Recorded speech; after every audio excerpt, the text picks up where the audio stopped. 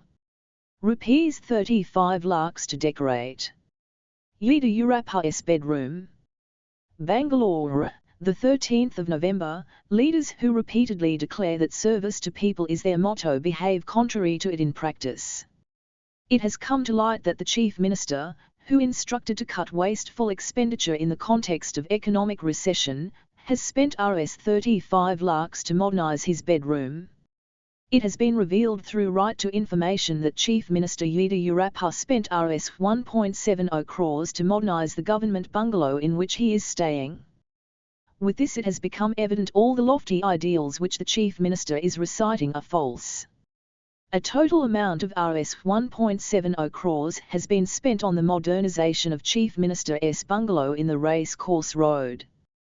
They spent Rs 10 lakhs on the decoration of bathroom, Rs 10 lakhs on the marble flooring, Rs 4.40 lakhs for false roofing, Rs 10.15 lakhs for gypsum board and panelling of walls. Many more shocking facts came to light in response to another question. They spent 1 crore rupees to hold a cabinet meeting in Gulbarga wherein they spent Rs 28 lakhs simply on floral decoration. This is the chant of austerity which our leaders recite. Advices are meant for those who heed and not for those who advise, isn't it? This news report is very detailed and critical. It is easy to understand it. These expenses in lakhs and crores is simply for the decoration of those buildings. This not limited to one occasion. Whenever fashions change they spend all over again. They take at least 10 years to pay an old retired pensioner. Some employees die even without receiving pension. But our rulers float in daily luxuries. These luxuries are similar to those of kings and emperors of the past. The kings have transformed into the present-day rulers, in the name of democracy. 371. Look at the luxury of the American president. This information is from a 1985 book Democracy for the FETF by Michael Parent, an American political science professor. White House, the President's residence. The President lives like a multimillionaire in a rent-free, 132-room mansion, the White House, set on an 18-acre estate, with a $2 million maintenance budget and a domestic staff of 83, including 6 butlers, a well-stocked wine cellar, a private movie room, a gymnasium, tennis courts, a bowling alley, and a heated outdoor swimming pool. In addition, the President has the free services of a private physician, a dozen chauffeured limousines, numerous helicopters, and jets, including Air Force One, which costs $5.221 an hour to fly. The President has access to country retreats, free vacations, a $70,000 yearly expense allowance, and for the few things the President must pay for, a $200,000 annual salary, and after leaving office they can count on a comfortable pension.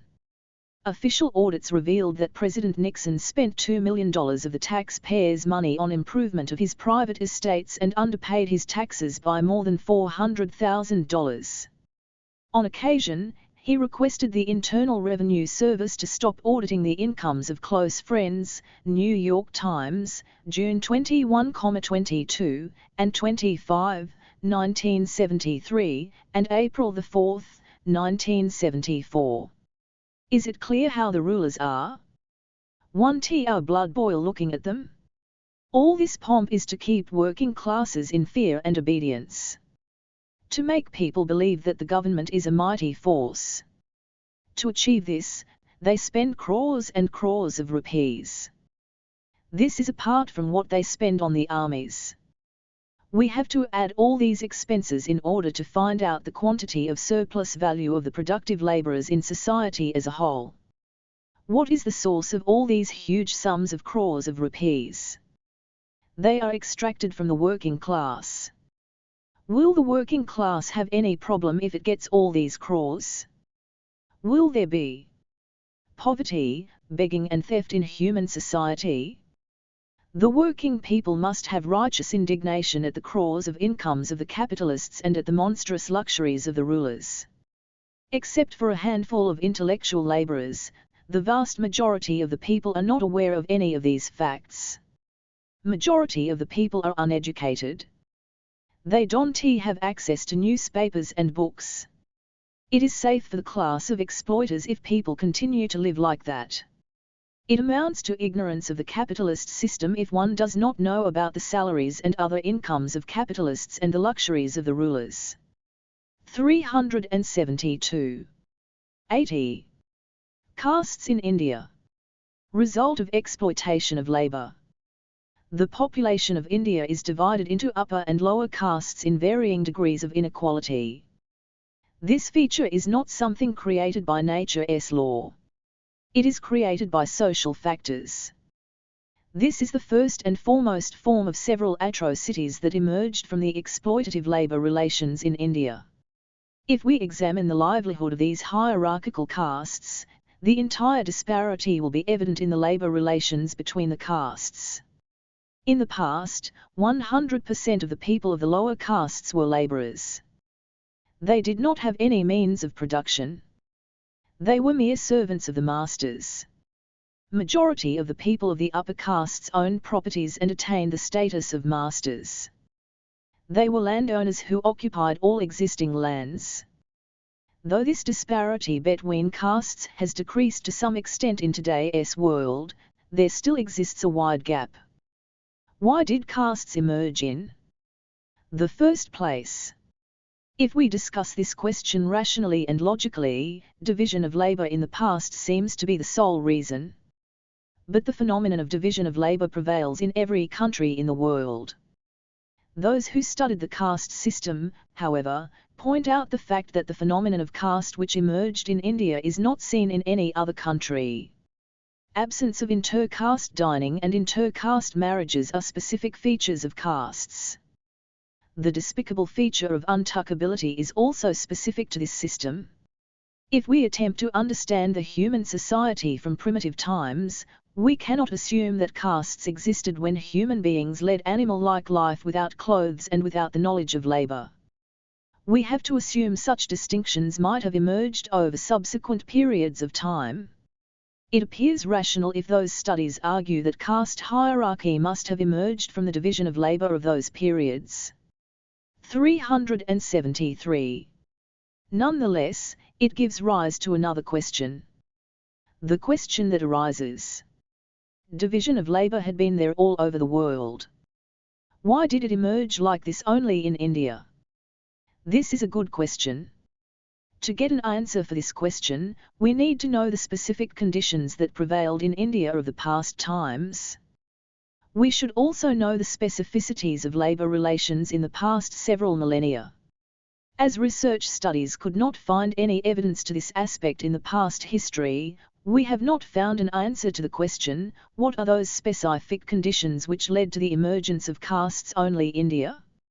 Even Ambedkar, an intellectual belonging to lower castes, could not explain the basis for Indian caste system despite his scrutiny of several religious texts. He says that caste system is not only a division of labour but also a division of labourers. He does not reject the idea that division of labour is the basis for the emergence of castes. He accepts this idea. However, he says that it is not simply the division of labour that exists here. The labourers are also divided into upper and lower categories. When castes are distinguished as upper and lower, what is so strange if the labourers are divided into upper and lower? If one caste is considered upper and another caste lower, won't the person belonging to the upper caste be superior and the person belonging to the lower caste be inferior? When he says that castes do exist here, labourers are divided, do we find the reason for the emergence of castes? Division of labourers is a fact that all people observe daily. By this, does it mean that we understood the basis for castes? No. In the beginning stage of evolution of humankind, castes did not exist. They begin to emerge only much later. Whether or not we found the basis for their emergence, should we assume that castes emerged not in the beginning but at a later stage, or should we assume that castes had been there since the beginning? Even if we assume that castes had emerged not at the beginning but at a later stage, we don't know why and under what. 374. Conditions they emerged in this country. Even if we know the specific conditions that crystallize division of labour into castes in India, we shall not prolong the caste system based on that original situation. We have to eliminate castes. We have to establish equality. We have to search for its solution. The people who own properties among the upper castes do not perform any kind of labour. They function as landlords, capitalists, businessmen of various kinds and live on exploitative sources of income. Though majority of the people belonging to the same upper castes perform several kinds of labor, almost all of them are intellectual laborers only. Even if some people perform physical labor, it is more like agricultural labor and not inferior unclean labor. However, people belonging to lower castes do not perform such labor. There are very few people among them who perform intellectual labor. At present, some people belonging to lower castes are able to become doctors, engineers and lecturers. But the majority of the people in lower castes do not get such opportunities. Reservations are like a minor relief. They do not solve the problems of majority of the people belonging to lower castes. Majority of them are settled in the bottomest manual labor. Burying dead animals, clearing of human excreta from dry latrines, cleaning of sewage lines, sweeping of roads, driving carts and the like are their predominant forms of labor. Some of those people are still living on the labor of clearing human excreta manually from the dry lavatories. Even if the lavatories are modern, it is the people of lower castes alone who are engaged in clearing and sanitizing the sewage tanks and lines. The people belonging to upper castes, however poor they may be, do not perform any unclean labor. The problem of the lower castes is that of performing filthy manual labor. Majority of the lower caste people serve their masters. The eternal problem between upper and lower castes is that of exploitation of labor. Also, it is a problem of division of labor. It is a problem of oppression and servitude. It is not possible for anyone to solve the caste issue without 375. Redirecting attention to the path that solves the problem of exploitation of labor. To eliminate castes altogether, inter-caste dining and inter-caste marriages must emerge and continue without interruptions. If we examine 100 such inter-caste marriages, we may find two types. Many of the inter-caste marriages take place between upper castes only. The number of inter-caste marriages between lower castes and upper castes are very few in number.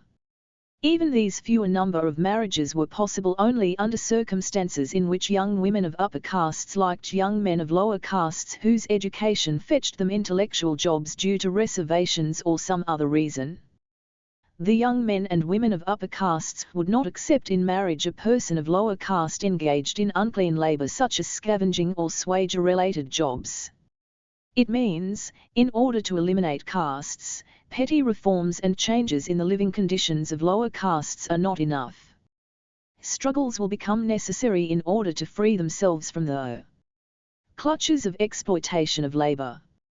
When we speak of workers, we should not bear in mind only those employees such as technicians or supervisors, who wear ironed clothes, wear gold chains around their necks and ride to the factory by scooter. We should mainly keep in view those who are engaged in the menial manual labor. All such laborers belong to lower castes. In rural areas, agricultural laborers, and also workers who are engaged in cleaning the dirt belong to lower castes. In urban areas, all the slum dwellers are of lower castes. These workers may eat sumptuously at least once a month, but they continued living in huts for generations. At the most, they live in tin sheds in crowded and dirty lanes. A single bathroom for 10 families. No family of manual laborers would have a house consisting of 3 to 4 rooms, a separate bathroom, adequate water supply and a small backyard. It cannot be called human life unless people have a comfortable house and water supply. Vacant land of millions of acres is there on this earth. It is not just enough but more than enough for any number of people to live in. 376. Comfort. As the entire land is in the possession of masters, huts are the only resort for lower castes. This is a torn shelter inundated by the flood water. People are living even in this hut. We will find huts such as these throughout the country. These too are human shelters. Though a small percentage of lower caste people too are transforming into masters who live on the exploitation of labor, the larger part consists of manual laborers only. The latter are part of the working class. Hence, the lower caste people who have been confined to menial manual labor for centuries have to free themselves from exploitation of labor and exploitative division of labor. Division of labor must change in such a way that all persons would perform manual labor along with intellectual labor and vice versa. Then the burden of menial labor would not fall on the lower castes only. It becomes the responsibility of one and all. Struggles against exploitation of labor and exploitative division of labor alone will liberate the country from the caste problem. But the intellectuals belonging to the lower castes have no other focus except negative attitude towards upper castes and illusions about reservation system. They have no indignation towards capitalist system. They, in fact, don't believe that there is exploitation of labor, because their gurus have not told them about it. Disciples can also learn things which their gurus did not or could not teach. But that is not agreeable to these disciples, because their real desire is to evolve as capitalists themselves. Hence, they don't think of teaching about exploitation of labor. They opt for increase in reservations. As reservations come forth only if castes exist, castes should remain as they are. They want to develop into Dalit capitalists. If they continue on the same path even for 1,000 years, they would eventually arrive at a stage where they would consider 377. Exploitation of labor as the inevitable. Because exploitation principal problem, it will become is the root cause of the problem. Questions and answers 1. In a country where there are upper and lower castes, will the laborers of those castes come together to wage class struggles without eliminating the caste distinctions? Is it possible?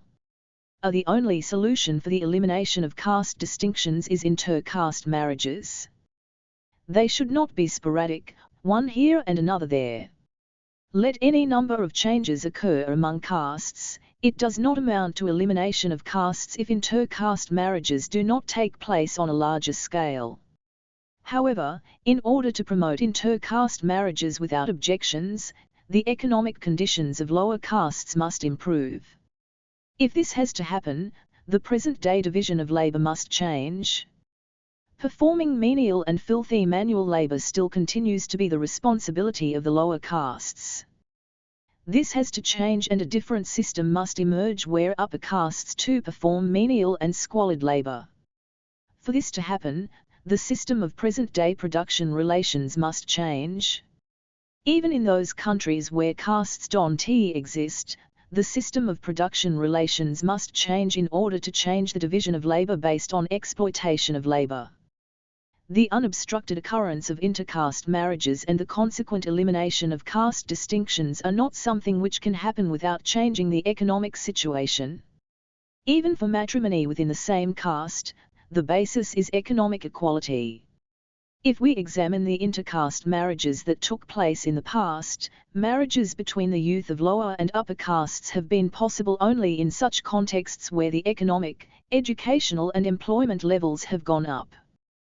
The advancement in economic and educational levels of the total lower caste population is possible only by changing the production relations.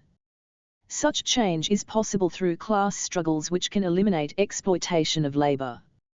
Innumerable incidents in history testify to the fact that class struggles are possible even when there are caste distinctions. When agitations takes place at a workplace, caste distinctions do not come in the way. Workers of all castes go on strike to achieve their demands. The class consciousness which the workers of a given region in a given country acquire includes the awareness of specific problems of their region as well. Struggles in specific regions would proceed in 378. Accordance with their specific conditions. As caste distinctions are specific characteristics of India, anti-caste ideas and activities would become part of class struggles. If class struggles are conducted without any connection to the specific problems of the respective regions, such struggles cannot be called class struggles.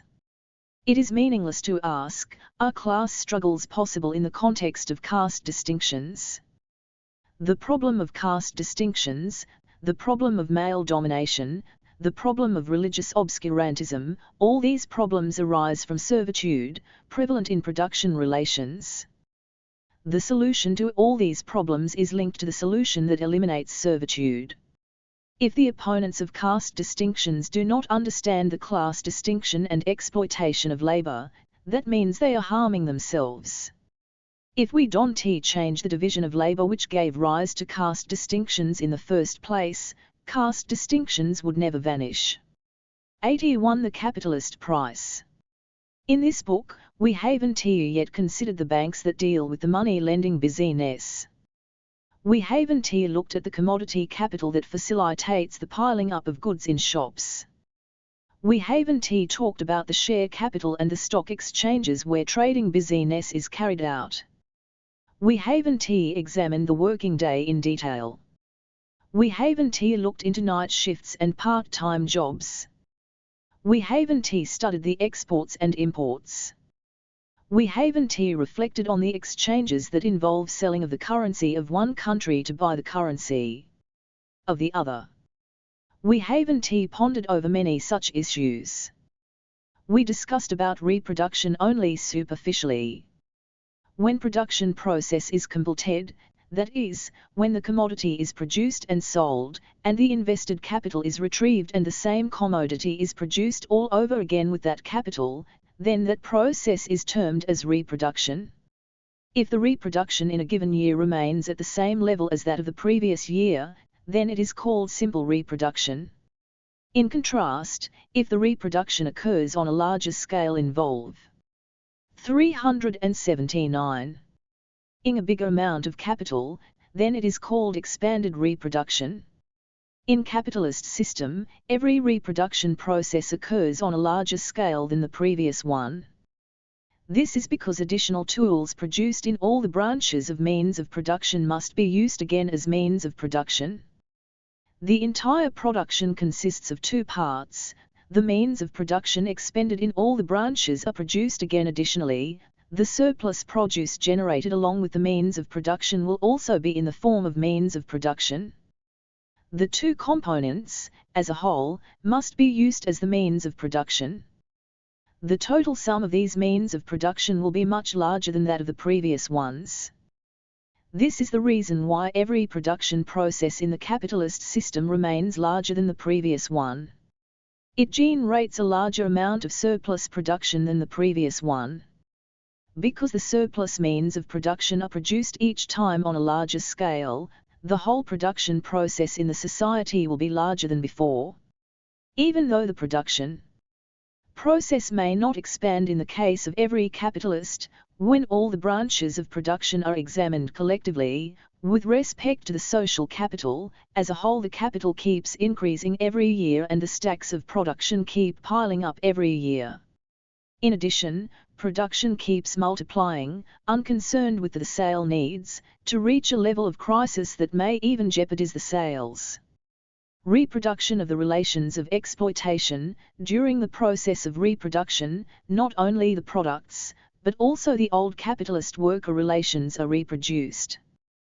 The capitalist remains a capitalist even after one phase of the production process is completed. The workers too remain workers. The exploitation of labor too continues to perpetuate. As long as the capitalist system continues, along with the production of every single commodity, the owner-worker relationship is continually reproduced. The relation will remain so until the proletariat class confronts and terminates it.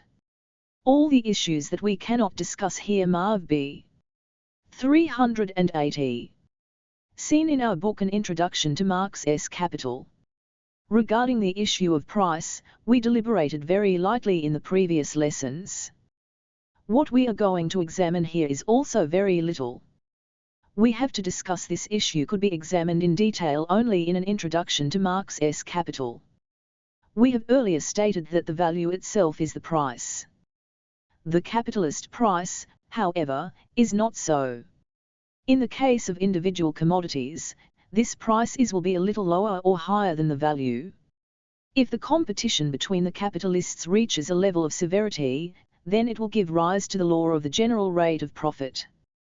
This law will form prices that will enable near equivalence of the profit rates in different branches of production. If the value remains as price in every branch of production, then the difference between the profit rates of different branches would widen enormously. In that event, the capital would recede from those branches of low profit rate and flow into the branches of higher profit rates. This situation will lead to the equivalent rate of profit.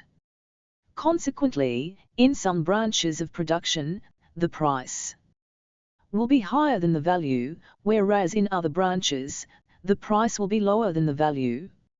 As a result, instead of the surplus value of a given branch remaining within, there arises a system whereby the total mass of the surplus value produced in all the branches will be distributed among all the branches. The price of a commodity determined by the capitalist is not its value.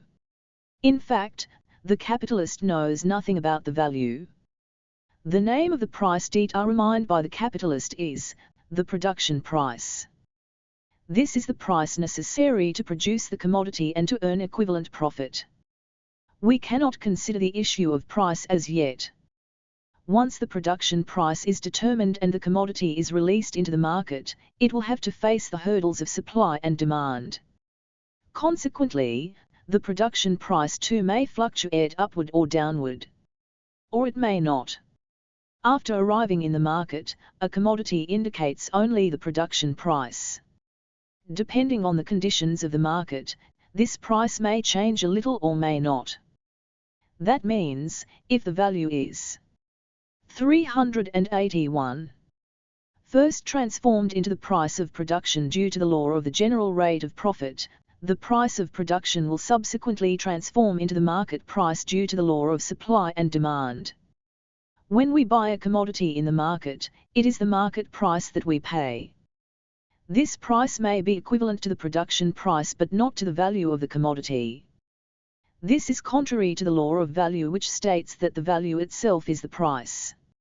Nevertheless, this is how the law of value operates on the basis of capitalist competition. However, we must consider the entire mass of the capitalist commodities produced in society, not simply the individual commodities. The sum total of the market prices of this mass is the gross value. The means of production within the gross value are the ones consumed in all the branches. The wages within the mass are the wages in all the branches of production. The surplus value within the mass of commodities is the sum total of surplus value produced in all the branches of production. The prices in individual branches of production are higher or lower than their real values.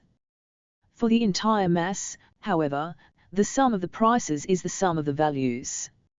As a result of fixation of prices in this manner, the relations between the workers and the capitalists are transformed into class relations rather than separate individual relations.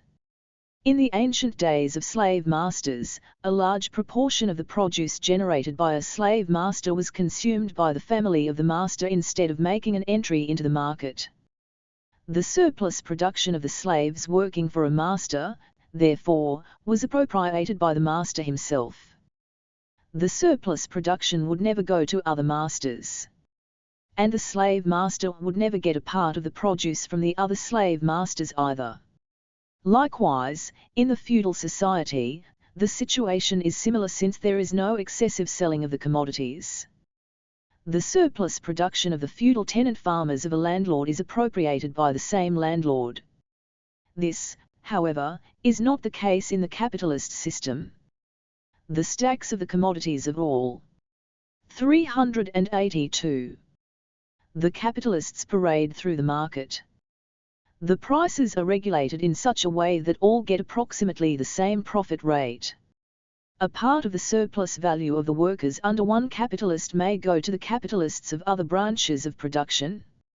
Similarly, the same capitalist may get a part of the surplus value of the workers of other branches.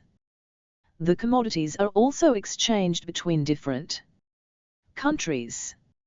A part of the surplus value of the workers of a country may be appropriated by the capitalists of a foreign country, and vice versa. As a result, the workers of all the nations are drawn into a relation. In the capitalist system, as compared to the slave and the feudal systems, the class relations are interwoven in a much more intricate manner. We have to study these details in an introduction to Marx's Capital. 82. What do the capitalist economists say about profit? The answer to this question. If the economists are capitalist, can there be a question about what they might say regarding profit? What else would they say? They would say that profit and interest are the right of the capital. They would also say that rent is the right of the land. The second question, leave the rights alone, what is their explanation regarding how profits emerge from the commodity ties? Their answer, it is self-explanatory. Interest as well as rent are the expenses consumed for the commodity. These expenses add to the commodity under these very labels and emerge under the same names. As regards to profit, if you add a tiny sum over the costs, profit is returned. If profit can be gained, who will invest the capital? If you 383 add a little bit for the sake of profit, why will it not come back? The third question, under what name will they add that little bit for profit? If the component can be added just like that casually, why only a little bit? Why not add 1,000 times more? There will be no answer. The fourth question, the value of the means of production is transferred to the commodity and recovered when the commodity is sold. With the recovered value, the new means of production can be procured. There is no need to invest a new value for the new means of production. Investing the value a single time is sufficient. The new means of production can be purchased, over and again, with the same old value. And, if the components of the rent and interest too are expended on the commodity, why is it not enough that they too are paid a single time? Why new values are paid towards these components every single time? There will be no more answers. Only to the single question.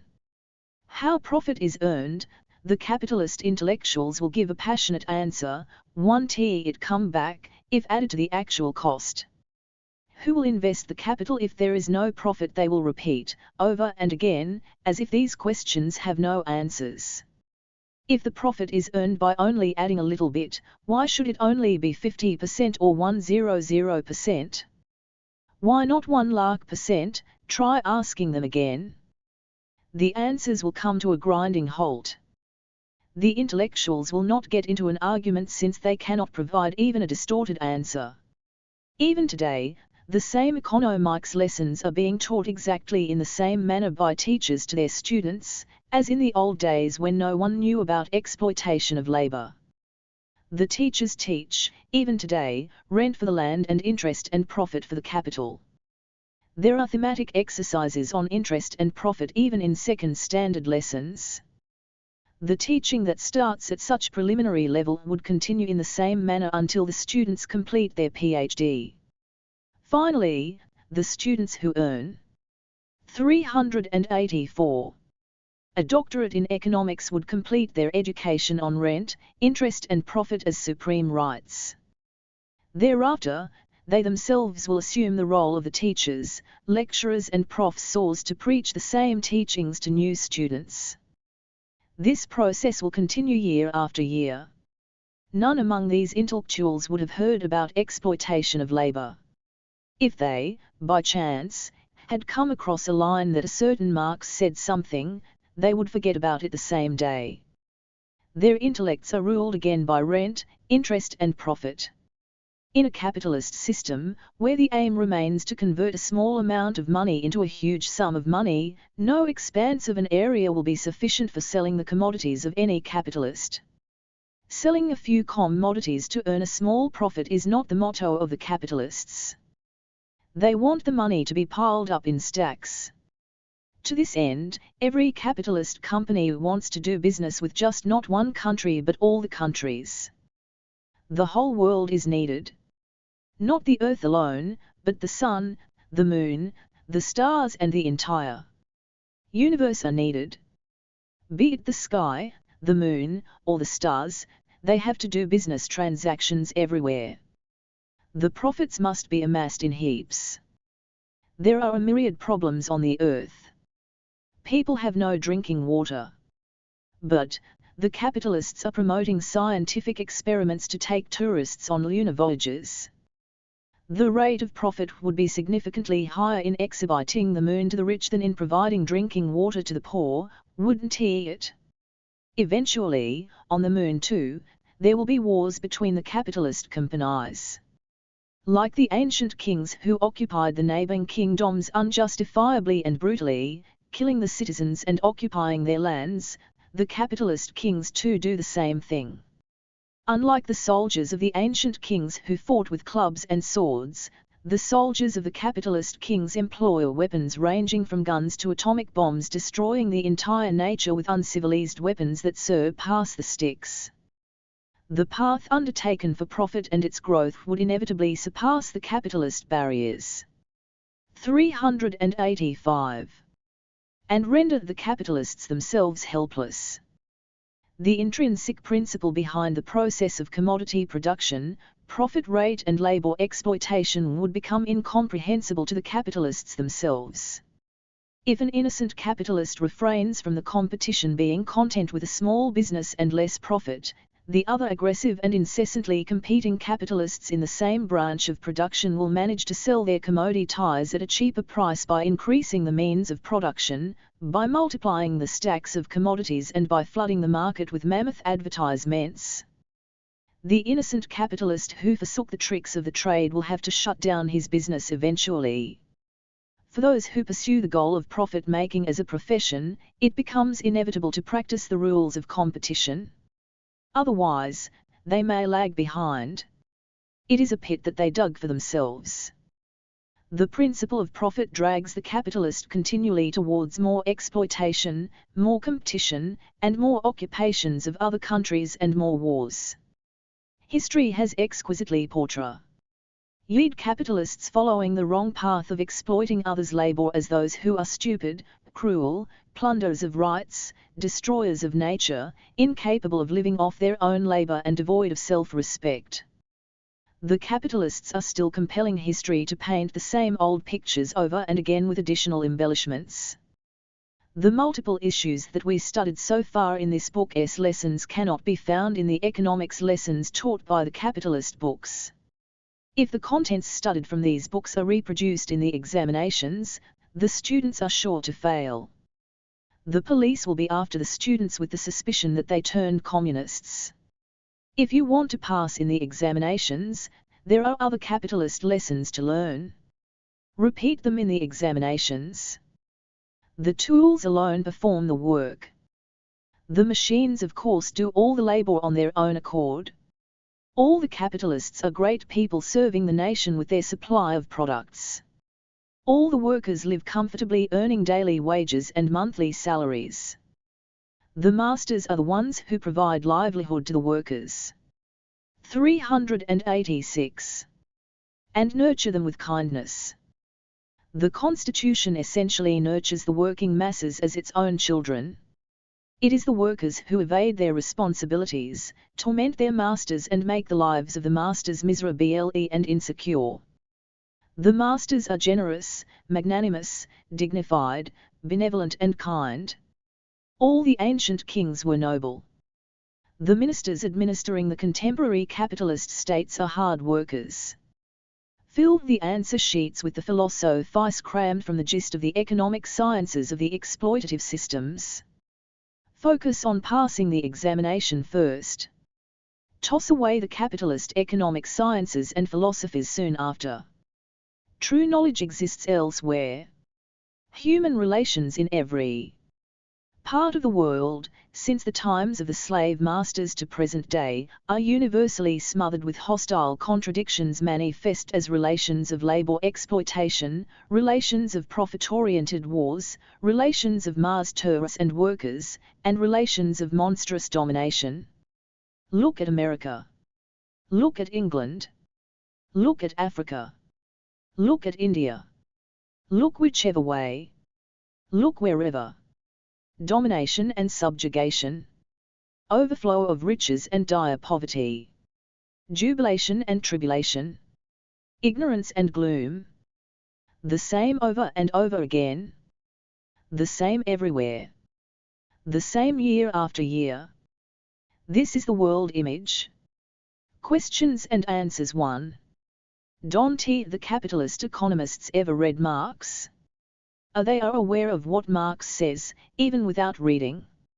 Since they dislike Marx's teachings prior to reading them, they will definitely dislike if they read. 2. Don't they value justice? Why wouldn't they? In a class society, every idea has a class character. For capitalists, their profit is their justice. They value their own justice. 3. Not their justice and our justice. Isn't their true justice? If the capitalist economists value true justice, how will they earn heaps? 387. Of money, awards, felicitations, and Nobel Prizes? Will true justice provide these? Instead, true justice calls upon one to get up and work for oneself, doesn't it? 4. Lamentable. Then, can't the capitalist economists teach anything to the world? Of course, they can. They teach a lot to their own world. They have their own world. 5. Let us presume that one capitalist realized the truth of labor exploitation. Let us also presume that he really repents. Have I been living on exploitation of labor all this while? His family is dependent on his industry. What should he do? Surrender his assets to the state? If the capitalist really understands labor exploitation and repents the way of his living, he would also know what to do next. If not, he hasn't understood the phenomenon of exploitation of labor. Nevertheless, he won't be able to shut his enterprise down immediately.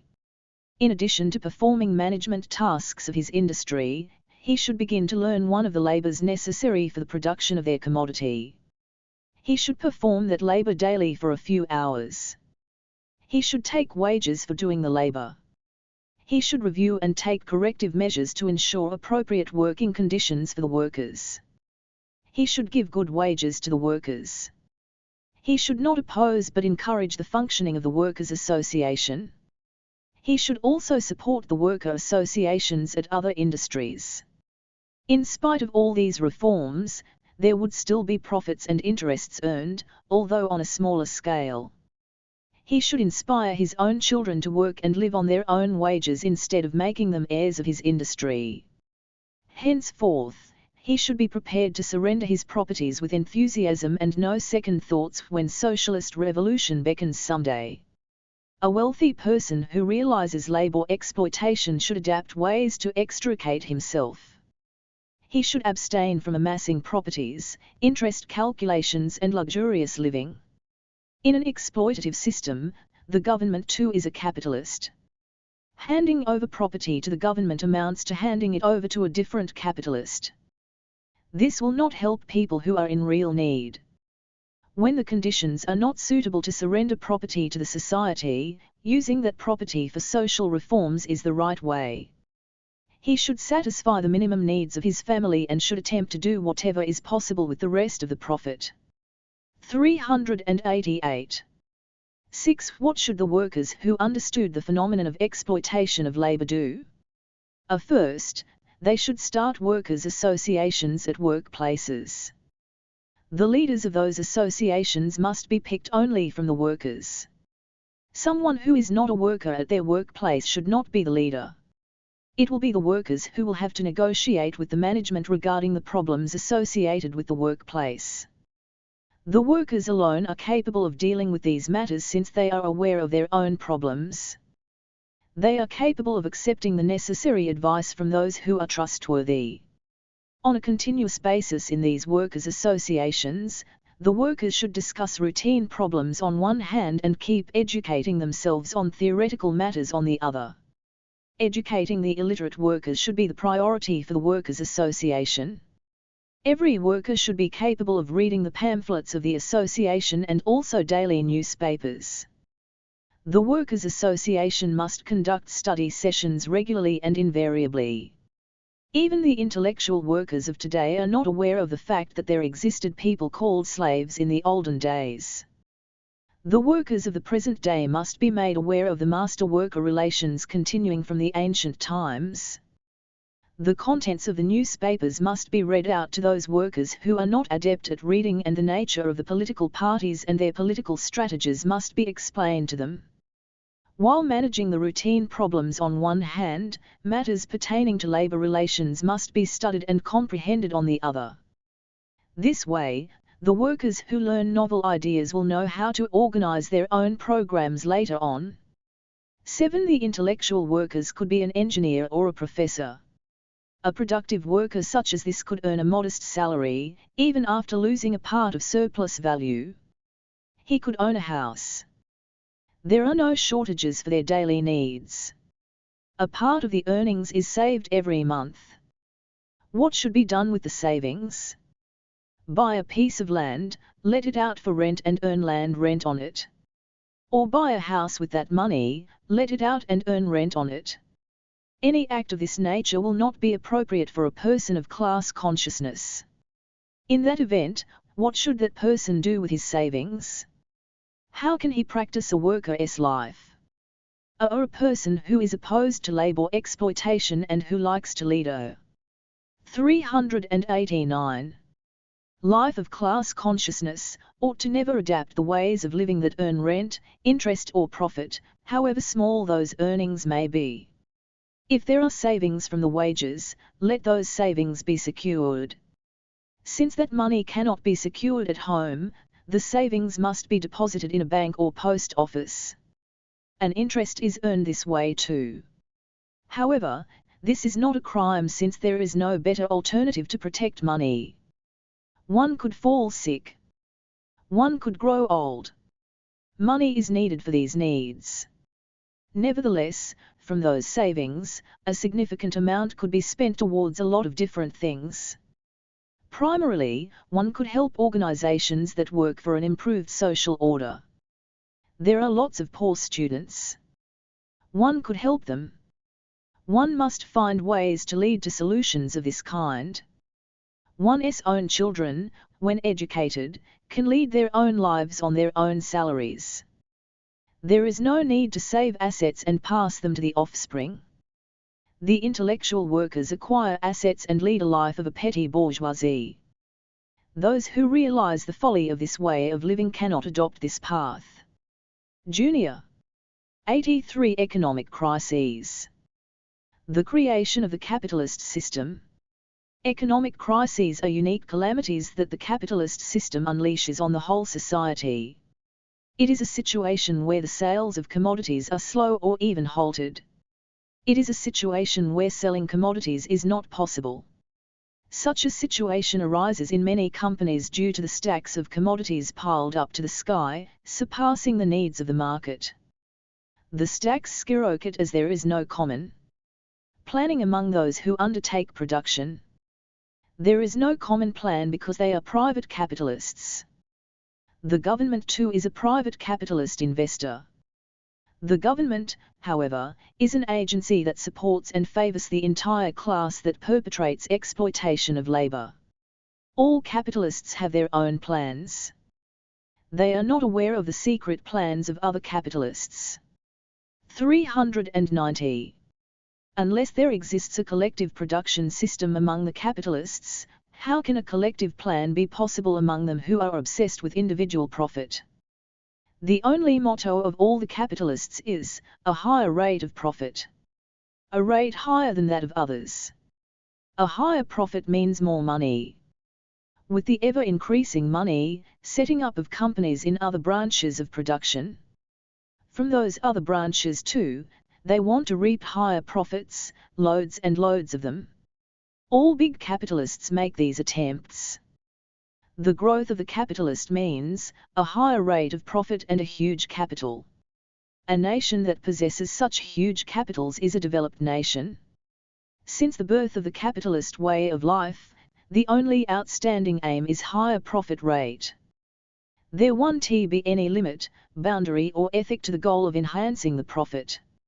It lacks the minimum common sense that the market needs must be taken into consideration. Attempts to boost the profit rate begin initially in the form of competition between prominent capitalists in a particular branch of production. Gradually, there ensues a competition with the profit rates of other branches of production also. Thereafter, with the profit rates of other countries as well. The only way to withstand competition is to boost the productive forces.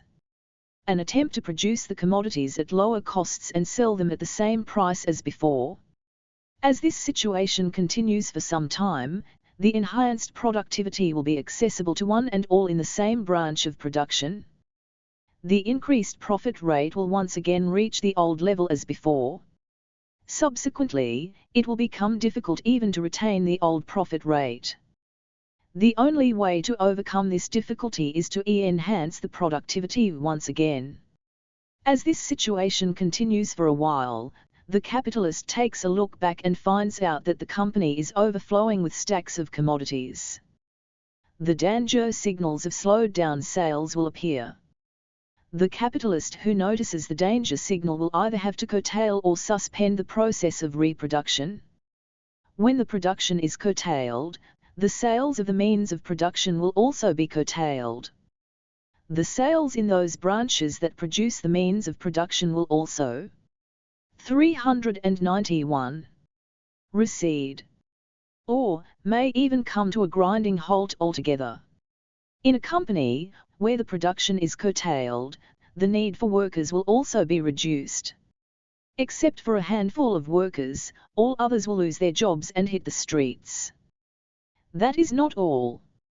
Since the situation of the companies with overflowing goods will impact many other companies that supply the means of production to the former, the workers from the latter companies will also find themselves on the streets. What would be the net effect when the workers from many companies hit the streets? A few among the workers may find new jobs. However, this will not be the case for all those who lost their jobs. Those who lost their jobs will eke out a living using their past savings on a half-filled stomach for a month or two. Thereafter, there won't be any source for the workers to buy the means of subsistence. When the sales of the means of subsistence of the workers recede, the process of production in those branches that make the means of sustenance will also slacken. The process of ejecting the workers from these branches also will begin. In this manner, when the process of production stops in some branches, the production process in the branches of means of production and the means of sustenance will also slow down. The reduction in sales that took place only in a couple of big companies initially will subsequently engulf all the branches. All of that, together, constitutes the crisis. The crisis causes no harm to the capitalist class. Only, their profits will shrink as the sales of the commodities become sluggish. The capital invested in some companies may suffer some loss. However, it will not terminate their life. The working class will be the one which bears the actual brunt of the losses and the hardship. As it is, a portion of the working class faces eternal unemployment.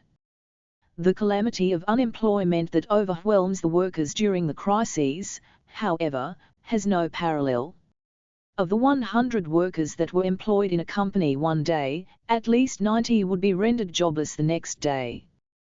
This situation arises not just in one, but several branches. This happens in the case of the manual as well as intellectual laborers.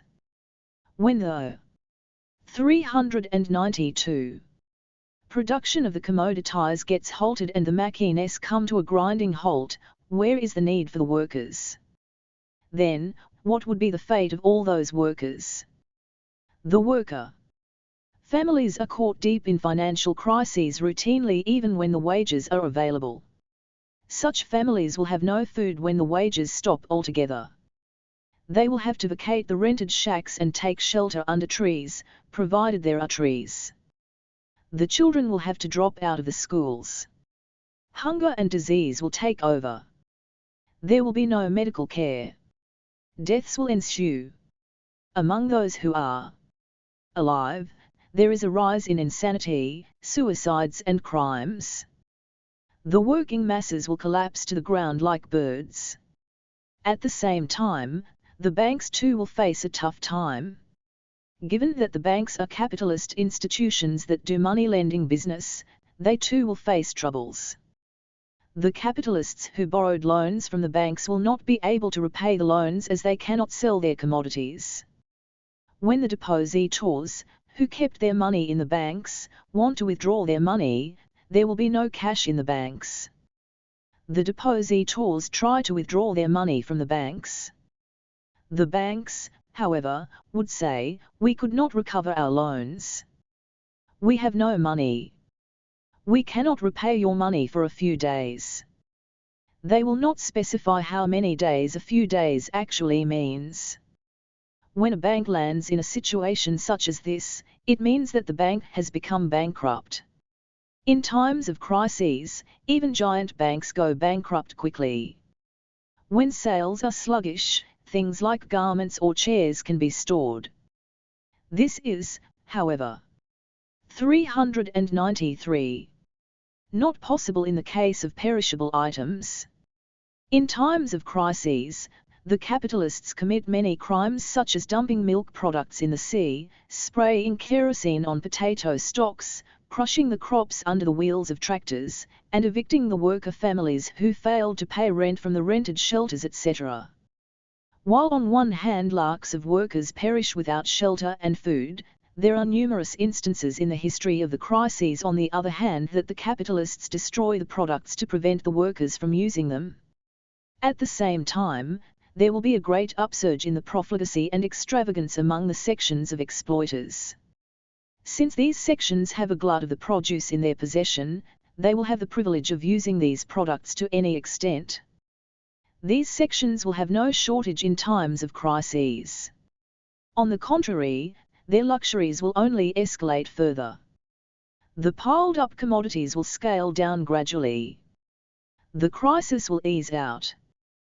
The process of production will revive with added vigor. A search for new productivity will gain momentum. All the branches of production will be invigorated. While a large portion of the working masses has already perished by this time, a fraction of the workers that survived will find new jobs. The companies that were unable to sell the commodities produced by means of the previous productive capabilities will start hunting for new and improved productive forces. At the workplace, the scientists and engineers will accomplish the tasks set aside for them by their masters. The profit rate will begin to rise for those who acquire the new productive forces first. This will facilitate the capitalist to dream again.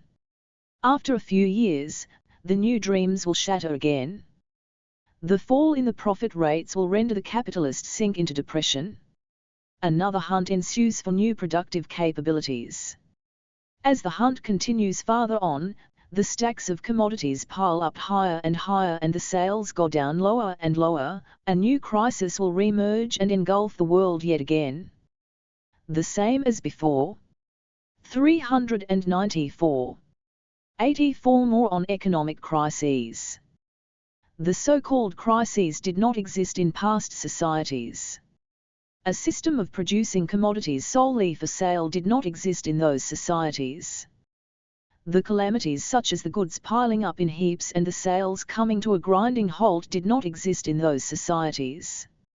All this started only in the capitalist system. When we discuss a problem and say that this problem did not exist in the past societies, one should not think that we assume that the past societies were better.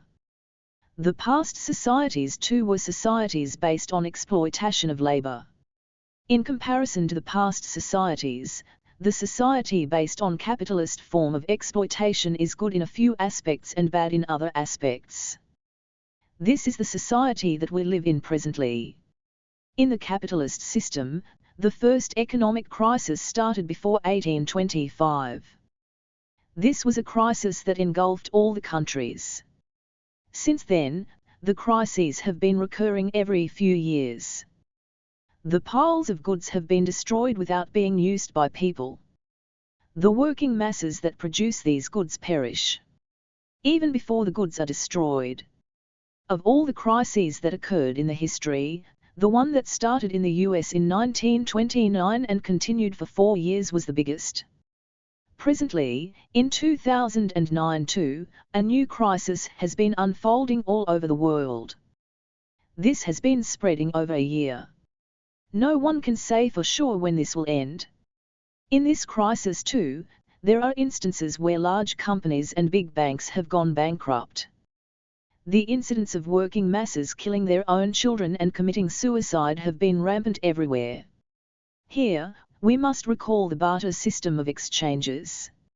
In the barter system, the acts of selling and buying will merge into a single action. When a pot is exchanged for a pair of shoes, the selling of the pot and buying of the shoes take place at the same time.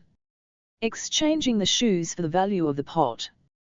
Economics does not mean hiding a part of that value.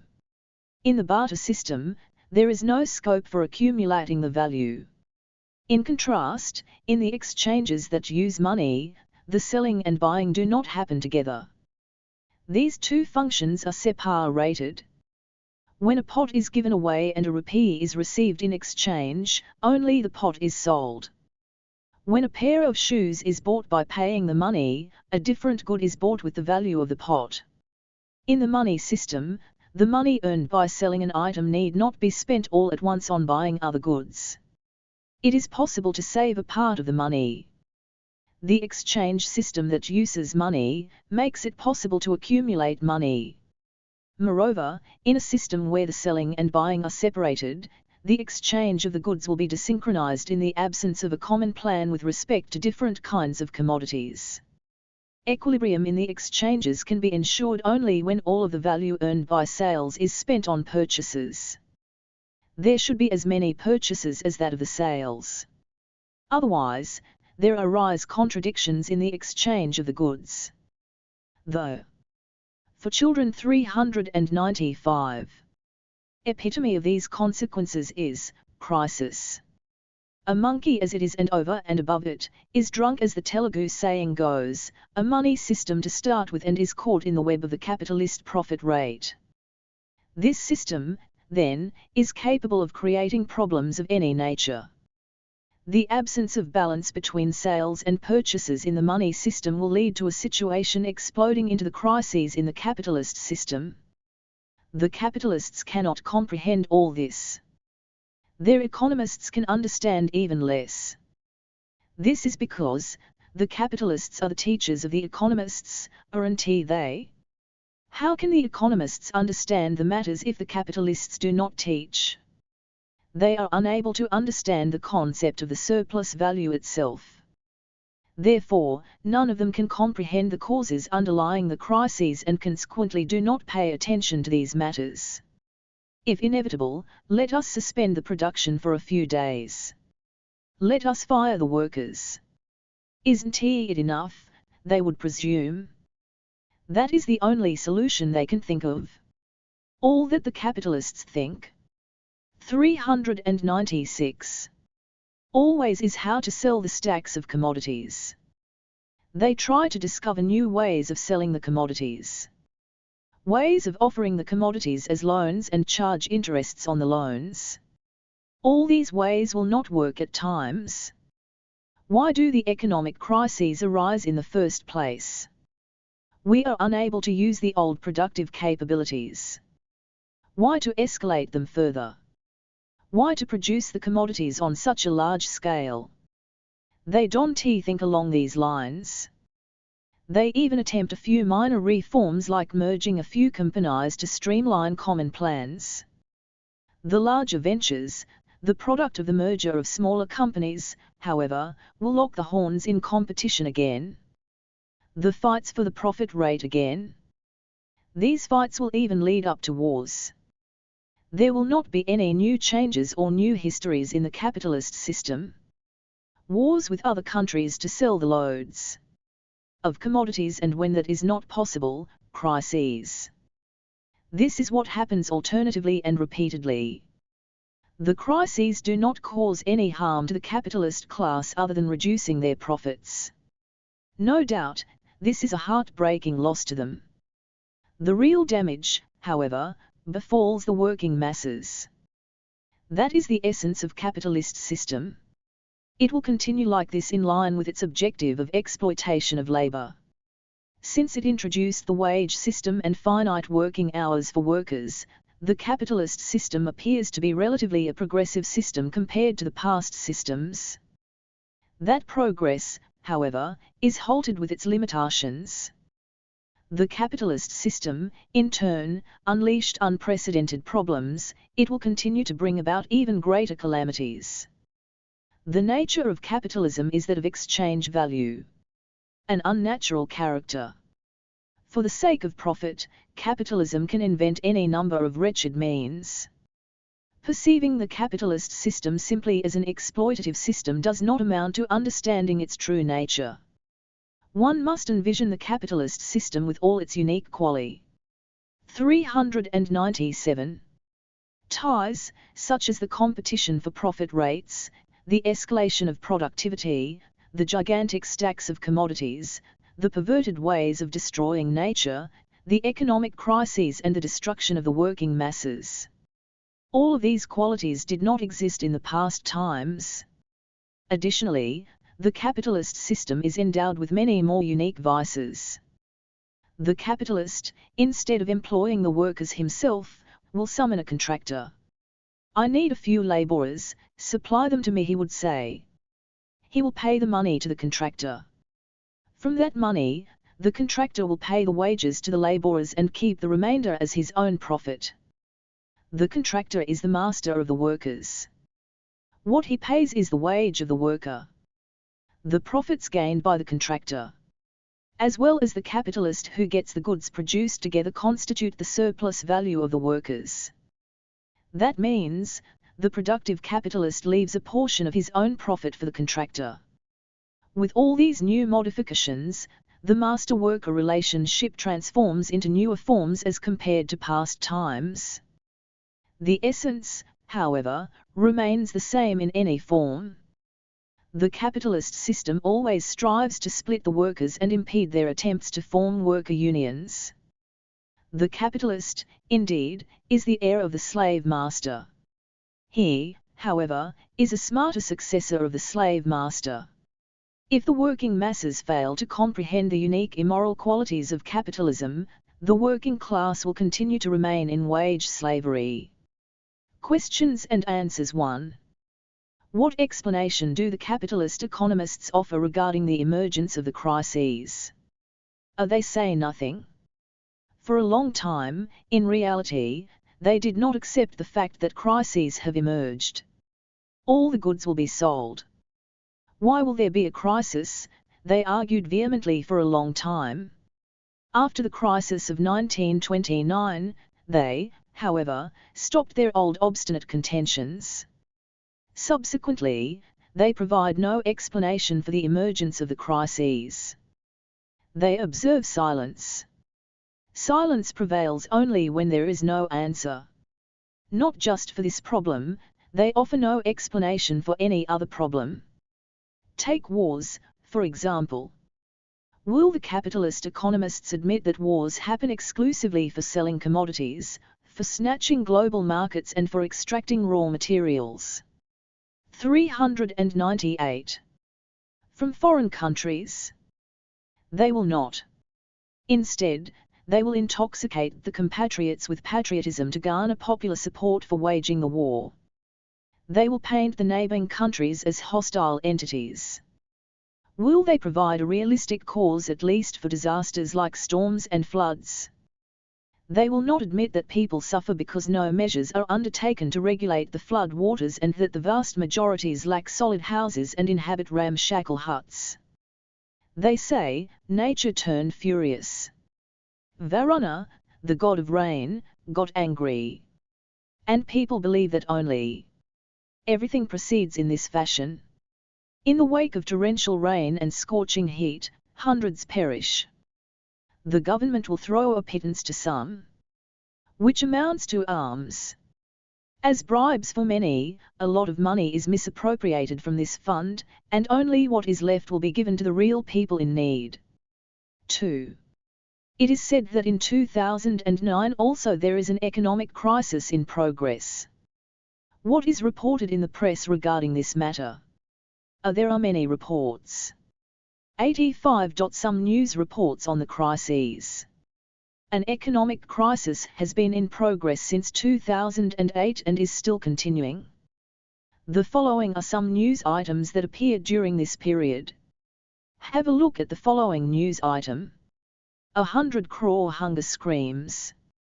The Food and Agriculture Organization of the United Nations reported that more than 102 crore people in the world are starving from hunger, and a large majority of these people live in developing countries. The organization estimates that approximately 1.5 crore people are starving even in the richest United States of America. In the Annual Hunger Report 2009, the IFO stated that the number of the starving people has increased enormously as a consequence of food scarcity combined with global economic crisis, which reduced the food supplies from different countries. The IFO released the report on the 16th of this month on the occasion of Global Food Day. If people are suffering from starvation even today, what could be the reason for this problem? In fact, will this problem ever be solved in the capitalist 399 system? People remain hungry even during the times when there are no crises. The report says that the problem escalated manifold as a consequence of the crises. In this news item, it is said that only 102 crore people have been starving. That is, however, not true. All those manual laborers live without proper food and shelter. Land exists in all countries. So do the rivers. So do the working masses. Even then, even minimum hunger is not satisfied for crores of people. Since thousands of years, the same problem has continued relentlessly. If. Have a look at the following news clipping. Many dozens of such news items have appeared. 905. Mho 34, SSDR *hash *. AC Kvotf 1. LSKL Ryaraf *34. Chi 2 J. 4 do I TZ is. HIOTIGSSZ _ISO LX duo bofi. WST *6 4 FTJCSFEG3U. The Dell plant is shut down in the United States of America. 905 employees laid off. New York, the computer giant Dell announces that the manufacturing unit that makes desktop computers in Northern California, USA will be shut down. As the plant is going to be closed next January, 905 employees working there will hit the road. Frank Miller, vice president of Dell, said that the decision to shut the plant down was taken keeping in view the future plans of the company. The profits of Dell dwindled in the recent times.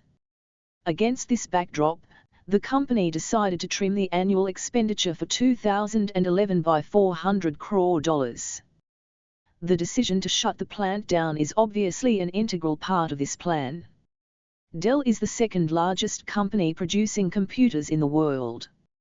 In this news report, we find only 905 people who had lost their jobs. However, this is only at one company. All other companies in all other countries have been doing the same. Overall, people who had lost their jobs run into lakhs. How can people live if they are denied an opportunity to work? They possess no land. They possess no other means of production. They have to beg for work at one owner or the other. The owner may give a job or take it away as per his wish. The capitalist will say, I don't need an excess number of workers.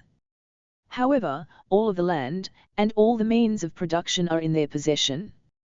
They will remain as their properties. However, these resources are not their real properties. The working masses, therefore, must confiscate all the means of production from their possession. 400. and from their control. The owners also must be made to work along with the workers. There must be a common plan coordinating the processes of production among all the branches of production. Then, there will not be a problem called unemployment. If it is said that the company will be reorganized, which means it will be restructured. The number of workers will be downsized. Total 1,02,000 people work for the company. 5,000 people out of this total figure have been laid off presently. The organization decided to cut down production as the profits have decreased. Why did the profits decrease? Because the sales dropped. Why did the sales drop? The market doesn't need the goods. Nevertheless, they manufactured the goods. The goods do not sell. Therefore, they will cut down production. They will downscale the workers. Then, how will the workers live? It is not the responsibility of the capitalist. When in need, they will employ more workers. When there is no need, they will cut down the workers. The workers will find an opportunity to work not based on their need to earn livelihood, but based on the needs of the capitalists only. Regardless of how severe the crisis is or how steeply production has fallen, the capitalists can never be losers. All the hardships are for the workers alone. They own no land. They possess no other means of production. All the employment opportunities are in the hands of the. In the name of reorganization, 5,000 jobs do a vanishing act. Houston, November 2nd, in the wake of economic slowdown, Royal Dutch Shell Company is going to lay off 5,000 employees in the name of financial reorganization. The organization decided to cut down production as the profits have plummeted in the third quarter. Peter Voser, who took charge as CEO of the organization last July, decided to lay off 5,000 employees who had been monitoring the Transition 2009 program in the Anglo-Dutch Oil and Gas Group, which undertook the reorganization from the beginning of this year.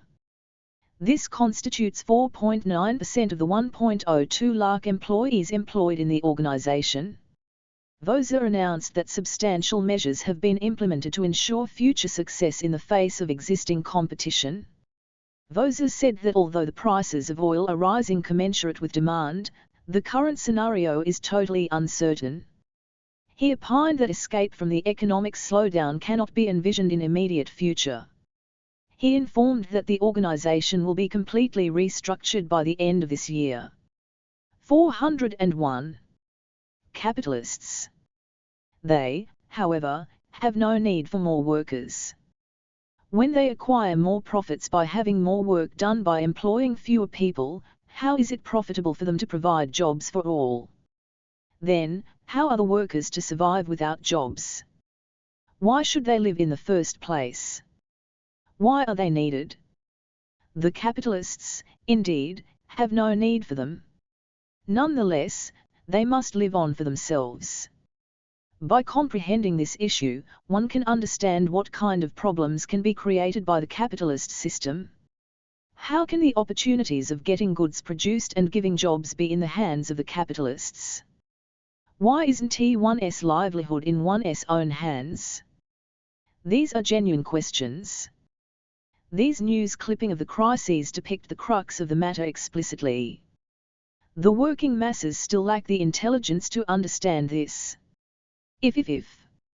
See in the following clip what the fate of the workers during the periods of crisis is: laying off workers, freezing the wages, wage reduction, increasing working hours, reducing the overtime rates, bonus and pension, downsizing other essentials, annulling or curtailing regular jobs and hiring casual, contract or other forms of temporary workers in those positions, squashing the right to form worker organizations and the right to go on strike, physical assaults and assassination attempts on the union leaders and activists. All these measures have become a regular practice in all the countries. The economic crisis that engulfed America since the end of 2007 and the rest of the world since September 2008 has pushed the attacks on the working class to the peak. The crisis rendered both the living and working conditions of the workers miserable. Approximately 1 crore people lost jobs worldwide in 2008. It is estimated that around 5 workers lost their jobs every minute in 2009. On the 26th of January, 2009 alone, in a single day, 80,000 people lost their jobs. A large number of companies resorted to wage freeze.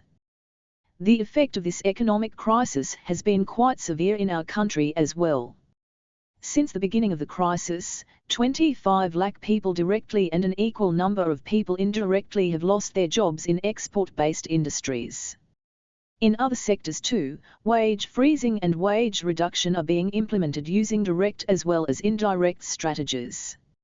In these times of crisis, what exactly are the working masses doing? In several companies, negotiations on wage reduction and increased workload are in full swing between the managements and the worker unions.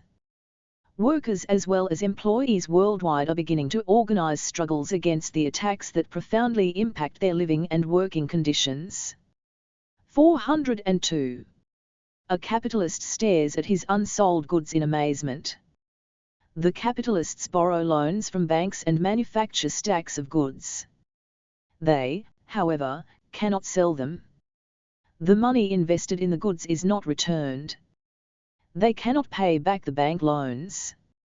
The banks are rendered bankrupt without cash. In America, 100 banks bite the dust. 3 more banks are busted afresh. 3 more banks have declared bankruptcy in America. With this, the number of banks declaring bankruptcy has reached 98. With this, the number of banks fallen after the onslaught of the subprime and economic slowdown has reached a century, say the market sources. The government is shutting down banks that are unable to pull along with their accounts full of loans and their coffers empty. The freshly bankrupted banks are the Warren Bank of Michigan, Jennings State Bank of Minnesota and the Southern Colorado National Bank. The loans due to the Warren Bank are $53.8 crore and the total deposits constitute up to $50.1 crore. The Federal Deposit Insurance Corporation announced that the deposits have been transferred to the Huntington National Bank of Ohio.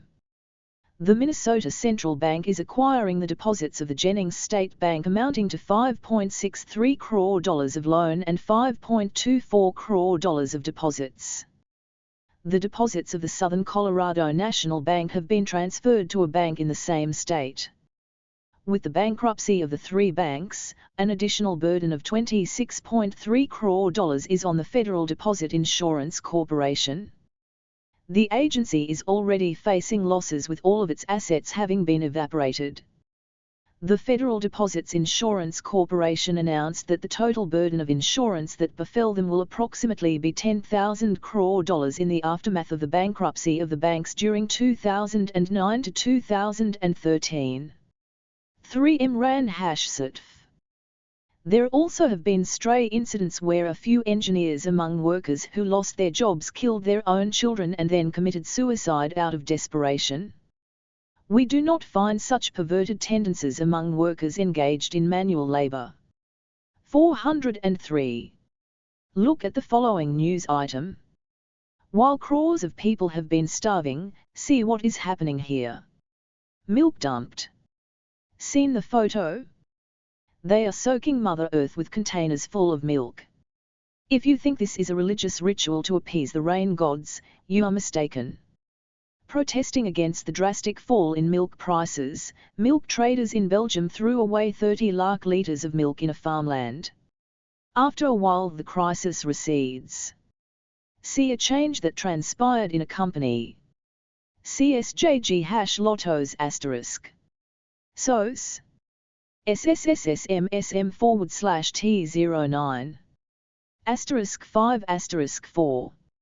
Ujbk and Otter CIDFS #JC #3C Teach Volsbq K5 CU beta TFRFR9 Hall 7 Jot, E, AO and C and S ATAS SBJ 64 Revix *30 and U. 2010. CMIE estimates that the capacity of the synthetic fiber industry will expand to 1989 million kilos by March 2010. During 2007-08, the capacity of the sector was 1,659 million kilos. 11 projects worth 3,500 crore rupees have been terminated as a consequence of the crisis. The handloom sector enjoys 40% of the share in the 2.91 lakh crore Indian textile industry. What do we learn from this news? Before the crisis, the industry had a capacity of making 1,659 million kilos of the goods. They have miserably failed to sell even that much. 11 projects worth 3,500 crore rupees have been terminated as a consequence of the crisis, they admit themselves. They fail to learn even after this. They plan to increase the production capacity even higher. The capacity of the synthetic fiber industry will expand to 1989 million kilos by March 2010, they estimate. The implication is to raise production even higher. This is the solution they can find to solve the crises. The capitalists lose nothing due to these crises.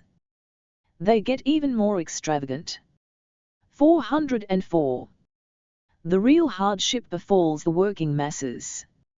Unless the workers realize these issues, they cannot be liberated from slavery. The Bank of India makes a profit of 323 crores in the public sector. Bank of India earned a net profit of 323 crores following a gross income of 5,165 crores for the second quarter that ended in September. For the same period, the fixed profit rate of the bank increased by 3.37% to reach 14.09 crore rupees. The management profit remained at 1,206 crores.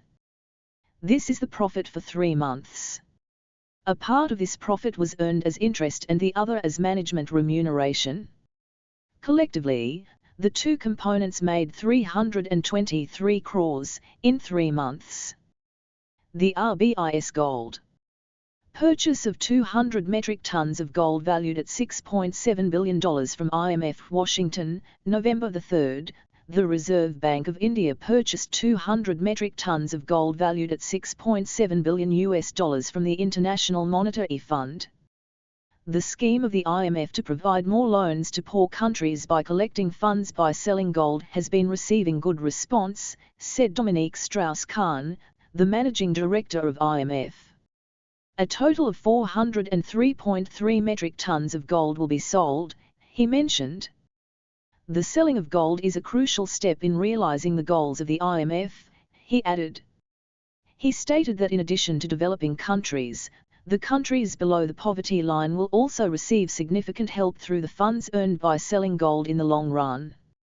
He disclosed that the prices of the gold metal were determined on a daily basis according to the prevailing market rate between 19th and 30th of October. India purchased gold worth $6.7 billion or 4.2 billion SDRs, he stated. It is well known that at a meeting of the IMF Board of Directors held on the 18th of September, a decision was taken to sell 1/8 of the gold reserves lying with the fund. The gold futures to reach a record level. Mumbai, the investors' sentiment received a significant boost in the national bullion market following the news that India purchased 200 metric tons of gold from the IMF. The price of gold increased to a record level in the futures market. On Tuesday, the price of 10g of gold in the multi-commodity exchange bullion session of the December contract reached 16,248 rupees. The price for the same contract on Monday was 16,173 rupees. Kishore Naim, Vice President, and Rathi Commodities commented that the reason for the price rise was the gold purchase by India from the IMF. The prices may increase further in near future, he added. What is seen in this photo? Blocks of gold. These blocks are kept in the secret stores of central banks in every country. 405. The IMF stands for the International Monetary Fund. RBI is the Central Bank of India. The news clipping says that the Indian Bank has purchased a certain quantity of gold from the International Monetary Fund. Why should the International Monetary Fund possess gold? And why did it sell gold? Rich people store money in banks, don't they? The bank uses that money in a transaction, earns an interest and pays a part of that earning to the depositor as interest, doesn't it? What the International Monetary Fund does is also money-lending business, but on a larger scale. To do that business, the IMF too needs money, right? All countries have to deposit some money with the IMF. Money doesn't mean the paper currency of those countries but gold. Gold is the currency of the world, isn't it? That is how the organization acquires blocks of gold. Not 5 or 6 kilos, but a few thousand tons. All of them collectively constitute the deposits of the bank. The paper money is made in proportion to the value of the gold blocks. The paper money of a country will be made when a loan is to be given to that country. All the countries keep taking loans from the IMF, keep paying back interest as well as the loan principal and keep taking loans again.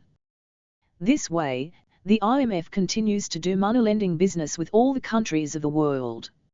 Isn't it the current phase 1 of crisis? In all the countries, sales have slowed down and the banks have been emptied of cash as the capitalists could not pay back loans to the banks. The IMF, therefore, got a great opportunity to promote its money-lending business. The IMF can sell off a part of its own gold deposits to convert it into money and lend it to the countries. The countries will now take more loans. The banks will give more loans to their own capitalists. The capitalists will urgently pay back the banks their dues. In this entire process, the interest earned will benefit even the IMF. 406. Why does the IMF plan to sell the gold? To give more loans to the poor countries with the money earned by selling the gold. In addition to regular loans, to give more loans. More loans will fetch more interest, won't they? You know what is the status of the poor countries? They are all below the poverty line. Not a few people, but the whole countries are in poverty. However, the capitalists of these countries are not in poverty. The gold was sold, therefore, to give more loans to such countries to extract more interest from them. The board of directors of the IMF decided to sell 403.3 metric tons of gold and give the money as loans. This makes it 1/8 of the total gold, which is in the possession of the IMF. Then, calculate how much gold the IMF has in its custody. 403.3 x 8 equals 3,226.4 tons. What is sold presently is only 200 tons. The price of gold is also seen in the news item. The price of gold increased from Monday to Tuesday. The fund people are delighted that they could get a higher price on Tuesday. They could have extracted a higher price on Wednesday. All right, why did the Central Bank of India buy the gold then? If we do not overlook the capitalist principle that one does things only for some profit, we will find an answer to every question. The IMF disclosed its intentions behind the selling of gold. We, therefore, know the reason: to give more loans. The Reserve Bank of India, however, did not give any explanation why it purchased the gold. We, therefore, will have to guess the reason ourselves. Perhaps, the Indian government intended to print more and more paper money. To this end, the government have to deposit more gold. By stocking up the gold in the banks, printing crores and crores of paper money and lending out more loans with the money, the government earn more interest. This may be the reason for buying that gold. Alternatively, the government may intend to cut down on some of the foreign bonds held as a guarantee for the paper money and make gold as the guarantee instead. The Indian Bank has not disclosed the specific reason for the purchase of the gold. We, therefore, cannot know its specific requirement. We can still comprehend all these matters, if we can regularly receive information about these banks. Finally, for one reason or the other, the Indian Reserve Bank purchased the gold. But what will the Indian Bank pay the IMF in exchange for the gold? The paper money will not be of any use, will it? Then, should gold be paid back again in exchange? How can one give gold in exchange for gold? That cannot be the case. In the Reserve Bank account, India will have reserves. 407. Of foreign exchanges, earned by selling its goods to many other countries. India will transfer these reserves to the IMF. All this is not necessary to us. However, understanding one issue in this context would suffice. This being a time of crisis, the monetary fund sold off that gold to earn more interest. If we know properly about capitalist exploitation, the very word gold should leave our blood boiling. Now that you have seen these 10 news clippings, read carefully such future news clippings that appear in the newspapers now and then. 86. All human beings are class human beings. The so-called class is not monolithic. With the exception of the primitive ages, all the societies from ancient times to the present are class societies. The society of tomorrow, which aims at transforming the capitalist system, will also be a class society. Only the society that will take shape beyond tomorrow will be the classless society. In this book, what we discuss said about the classes and the societies is very limited. Only in Marx's Capital it will be possible to study these issues in greater detail. That book, however, is a tough nut to crack. While some chapters are easy to understand, others are more difficult. There are Telugu. 408. Translations of the English version of this book. Reading a few random sections in these translations can be delightful. But, prior to this, if one reads my introduction to Marx's Capital, the difficulty may decrease to a certain extent. Later on, one may go ahead and read the original book.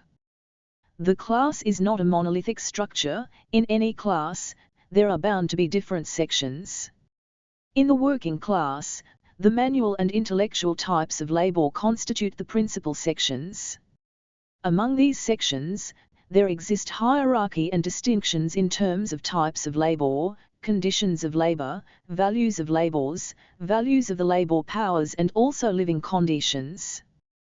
There exists the domination of intellectual labor over manual labor. There exist distinctions among various sections of the laborers. The nature of these distinctions, however, is only a friendly one, not a hostile one. A worker gains nothing by exploiting another worker.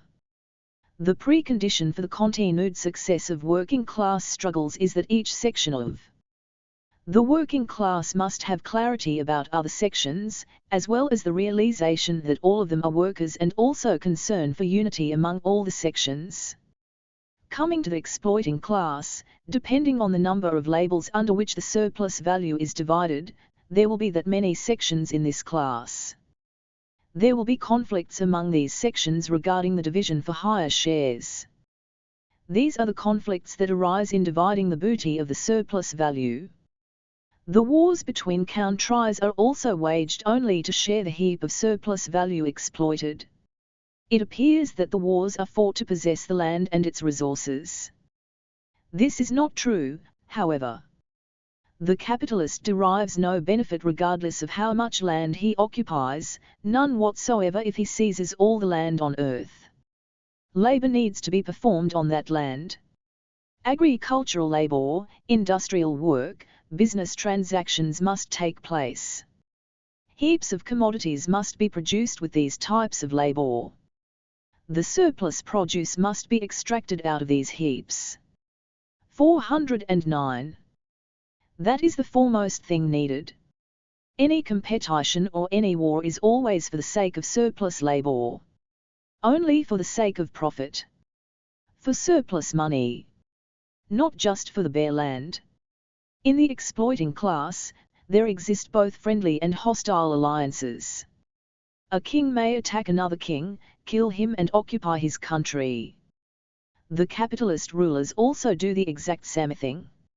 It is possible to seize the heaps of surplus value of all the countries by occupying all of those countries and killing their rulers.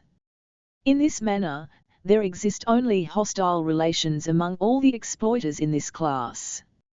However, when a struggle against the working class becomes imminent, the antagonistic affinities within this class cease momentarily. In suppressing struggles of the working class, all the exploiting classes unite and merge into a single rock. Questions and answers 1. All human beings are class human beings. What does this mean? Every person belongs to one class or the other. To a class that performs labor or to a class that does not perform labor. Within the same class to one or the other section. 2. To which class Rajama belongs? We cannot say just like that. We need such details as what kind of labor she performs, where she works, or if she does not perform any labor, etc. 3. Rajama washes clothes for a few households every day. What is her class? Since she performs labor, she belongs to the working class. However, we should also know if she works for a master or on her own. We have to know this aspect as well. 4. A legislative member. He has no property. What class does he belong to? Should this question be asked? To become a member of the Legislative Assembly, one should win the elections. Lots of money is needed for that. Even if he himself does not own that money, this is suggestive that some capitalists must have furnished money for his win. As a member of the Assembly, what will he do in the Assembly? Did he go to the Assembly? 410. With a view to change the laws that favor exploitation of labor? No. He went to the Assembly to support such laws. The entire governance will be in favor of the landlords, the capitalists, and works for the benefit of their properties.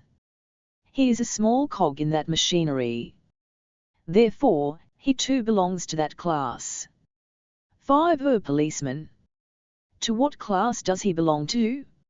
What kind of police person is he? If he is a traffic police who guides the traffic on the roads, then he is a worker as simple as the one who sweeps the roads. In contrast, if he is the one who raids the agitating workers with a gun, he will be the one who is in support of the exploiting class interests and is opposed to the people.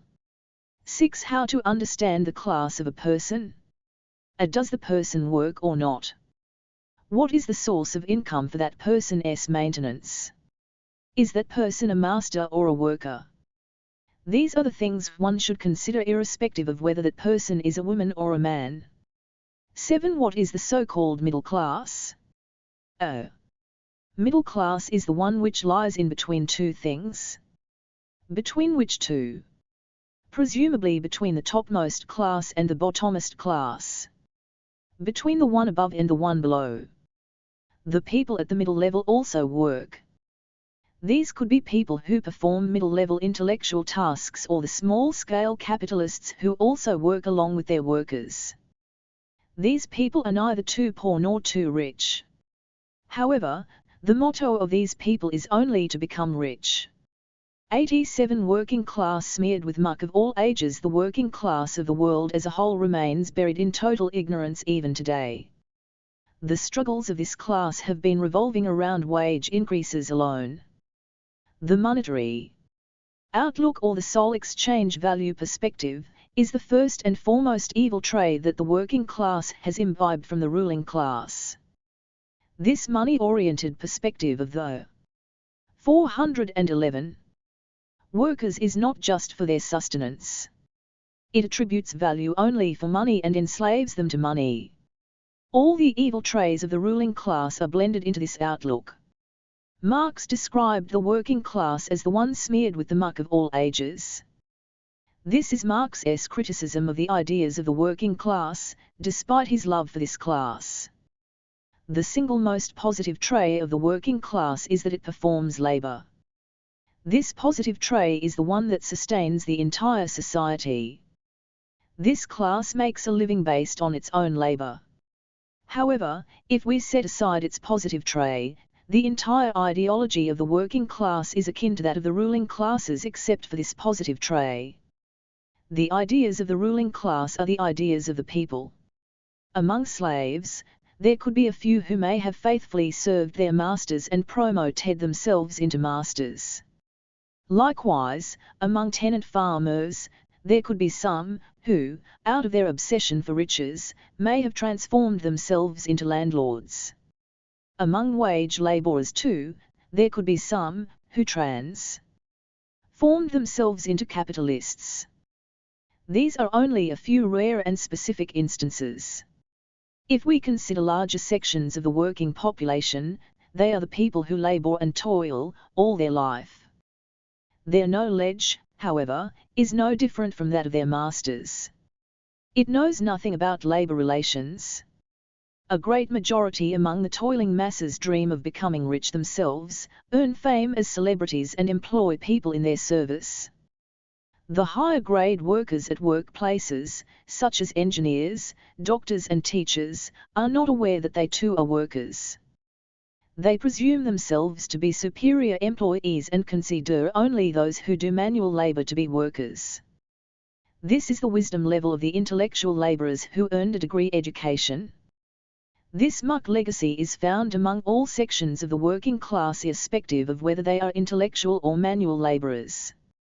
Nearly all of them hold the same mistaken ideas and indulge in wrong behavior towards nature as well as society. Those who make machines and those who 412 operate the machines, both these sections within the working class, render their brains dispensable by worshipping machines. The aim of this class is total liberation from exploitation of labor and masterly domination, to abolish the rule of the class of masters and initiate the rule of the working class, and to eliminate the class distinctions in due course. This aim is not as simple and restricted as that of the working classes of the past.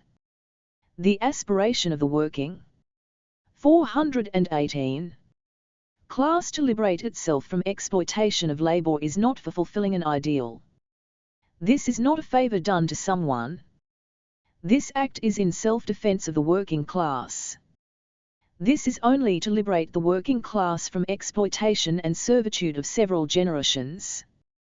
Which class is in need of such liberation? Which class is in need of such a change? The working class. If this class fights for the change will come, otherwise it will not.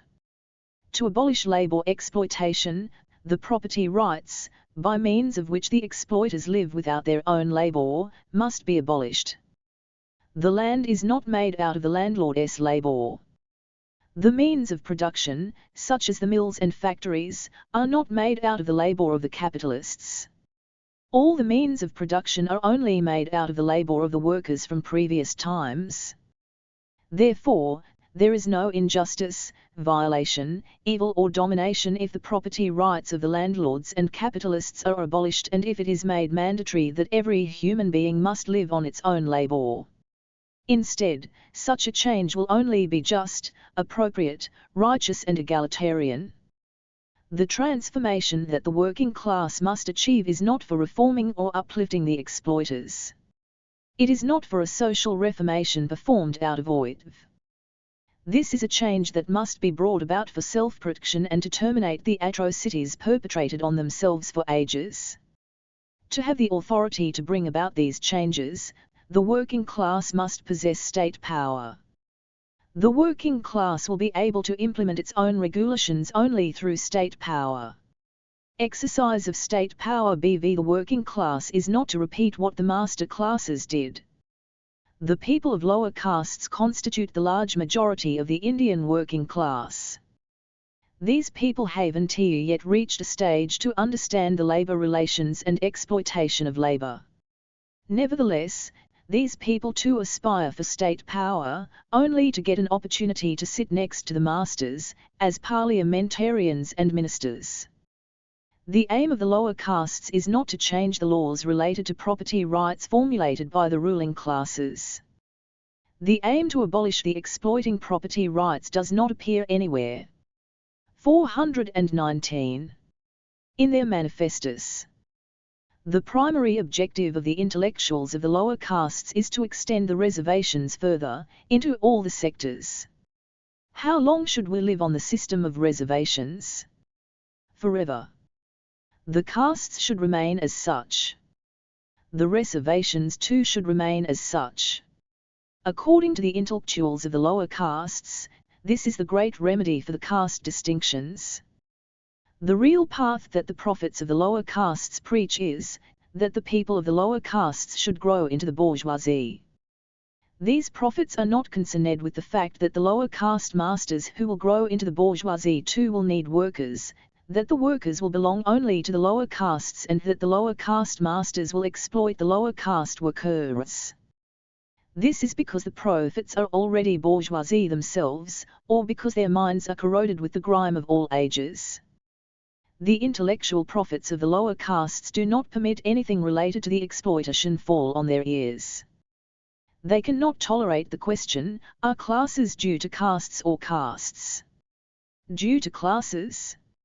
All they want is the exploitative property relations, the relations that permit the earning of the rents, interests and profits. They want the constitution of the masters that sustain these property relations. The sole aim of these prophets is to barge into power and bag a few positions here and there. Nowhere do they proclaim that if they come to power, they would abolish the master-labourer relations as well as the exploitative rights. Instead, there is something essentially different that the lower caste people must learn. They must realize that caste distinctions are a different form of the exploitative labour relations in spite of the temporary relief accrued due to reservations. They must also realize that class struggles are the only means of liberation from all aspects. The rule of the working classes will begin with the phase of socialism and will gradually transform after passing through many changes, to establish itself as communism. Right from the day the working class rule begins, the land would cease to be the property of the landlords. Whether though 420. Land would be divided among the peasants or the collective agriculture begins, will depend on the specific conditions in a given area. The family members of the landlord too will work on the land or will perform a different kind of labour. Even the factories will not remain the property of the capitalists. The capitalists too will work on the machines and transform themselves into working people. When the masters are not masters any longer, the workers too are not workers any longer. When all the people perform labour, all of them will be producers. To begin with, there will be distinctions of manual and intellectual labour among the producers. In order to make a product, there is no need for the people who invest the capital. The new society will begin using the means of production readily available in the society. In such a society, there will surely be the means of production and also producers who do the work, without reference to rents, interests and profits. Under the rule of the working class, all these changes will occur through a few phases. In order to abolish the exploitative property rights and the exploitative sources of income and to implement the condition that every person must work, the dictatorship of the proletariat is a mandatory constitutional form. The dictatorship is only for eliminating the relations of exploitation. Without the dictatorship, there will never be such laws and such changes. It will again become the state of the masters. If the proletarian dictatorship is implemented properly and the relations of exploitation disappear gradually, the dictatorship too will disappear. Under the rule of the capitalists, such entities as masters, workers and the unemployed are eternal. Within this system, there is no need for any change other than perpetuating the relations of exploitation. Landlords, capitalists, production of their commodities, wage bargains with workers, rents, interests, profits, bribes, increasing productivity, piles of commodities, crises, subjugation of workers, UN employment, assassinations, suicides, crimes, and wars, over and over again. Everlasting. The same problems, the same relations, are perpetuated over and over again. 421. The present-day capitalist system has stooped to the level of selling the commodities by stripping the dress of women's frames, making them stand naked and exhibiting their bodies by means of advertisements. The working masses are still in a helpless state to reject such advertisements. No changes in the future that can bring peace and happiness for all can be expected in the capitalist system. It is the responsibility of the working class to transform this gloomy world. This is a responsibility that the working classes of the previous times did not have. It is the working class that must administer this total transformation. 89. Is reconciliation possible between classes? Reconciliation will be very nice, if it is possible. This is what should happen. It, however, depends on the exploiting class. The exploiting class must realize the wicked nature of its exploitation and prepare itself to relinquish its property rights. Occupying themselves in an employment and earning the wages, this class must realize that living on its own labor is the responsibility of all human beings. If the landlords and the capitalists agree to this understanding, then there is no need for any struggles between classes. The differences can end in a cordial manner. This is, however, a meaningless illusion. The history proved many a time that a change of this nature is not possible. The present-day exploiters are also the descendants of the slave masters. Their philosophy tells them to continue as masters. Well, then, what alternative does the working class have except the class struggle? Question: can't we make good changes in the existing society in a democratic way without struggles? Answer: we must, if we can. That is certainly a better thing. 422. However, we cannot do so. The existing democracy is the democracy of the masters. It is useful to address only their problems. The ruling class lives without performing labor. That is wrong. All people need to perform labor. There should not be master-worker relations. If the working class protests this way, will the present democracy agree to it? The class of masters would say, ours is also labor, not exploitation. Rents, interests and profits are our right. If the workers insist, these laws of property rights are unjust, will the masters concede? Will they relinquish the property rights? They will not. They will at once hang such workers from the gallows, or present them to the firing squad. What should the working class do with such a class of masters? What did the slaves in the past do? What would have happened if they thought, let us beg the masters to better our living conditions without a struggle? The same society would have been continuing to this day. The workers of the present day would have been the slaves of the past times. Since these workers are wage slaves, there is a need for the struggle even now. The struggles will stop only when the exploitation ceases. Question: is struggle also not violence? Answer: there will be just struggles and unjust struggles. A just struggle is not violence. It is self-defense. It is the path of liberation from the atrocities perpetrated on them. However, if mistakes are committed in such efforts, then it amounts to violence.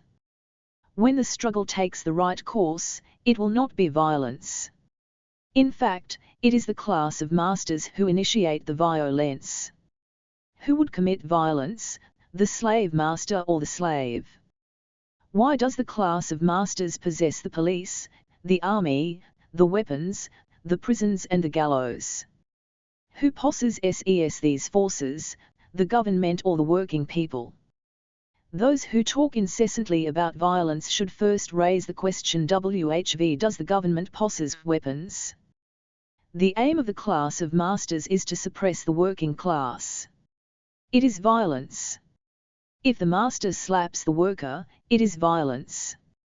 If the worker retaliates and slaps his master, it is not violence. It is self-defense. In the class struggle, there is justice on one side and injustice on the other. 423. There will be struggles even when there is injustice on both the sides. There will not be struggles, however, when there is justice on both the sides. In fact, if we understand the phenomenon of exploitation of labor, then the question is reconciliation possible between the classes will not arise. If there must arise unity between the hostile classes and the class differences should altogether vanish, who must change? The class that perpetrates exploitation of labor must give up the wrong practice. But, will it give up? A struggle with this class, therefore, is inevitable for the other class. Question: what is the problem with this cartoon? What is the solution for this problem? Answer: between the two. Only one person is doing labor. The other is not doing any works. Hat is the problem. Solution: both must do labor. Then both of them will be equals. When there exist classes that do labor on one side and those that do not do labor on the other, how is reconciliation possible? 90. The head is for thinking. The eyes are for seeing. The legs for walking. The hands for working. The head for thinking. We may listen to anyone. After listening, however, we should think on our own. For the land, rent, and for the capital, interest and profit. This is one way of thinking. Rent, interest and profits pave the ways for exploitation of labor. This thinking is opposed to the first one. 424. We should listen to both the arguments and rationalize. When in doubt, we should question both the sides and get our doubts cleared. We cannot go on thinking for years altogether. When two opposing arguments are placed before us, it is easy to think rationally. The process of thinking ends after examining the arguments. Concluding the process of thinking, we must arrive at a final and logical decision. From that moment, we must take the side of the logical thinking. The Capital, the work written by Karl Marx, is a critique of the capitalist economics and also the beginning of rational economics. Except for the concept of price, nowhere in the works of the capitalist economists do we find the concept of value. According to them, price includes expenses and profit. Rent and interest also constitute the expense. Profit, which is the last expense, also needs to be recovered.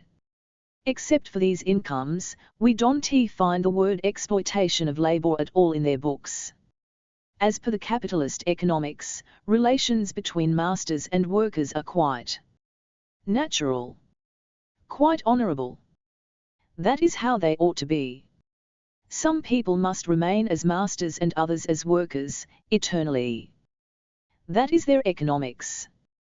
For the lecturers and professors who teach this economics to students, it is a great science. What role do rent, interest and profit play in the production of the articles? They can never formulate a question of this nature.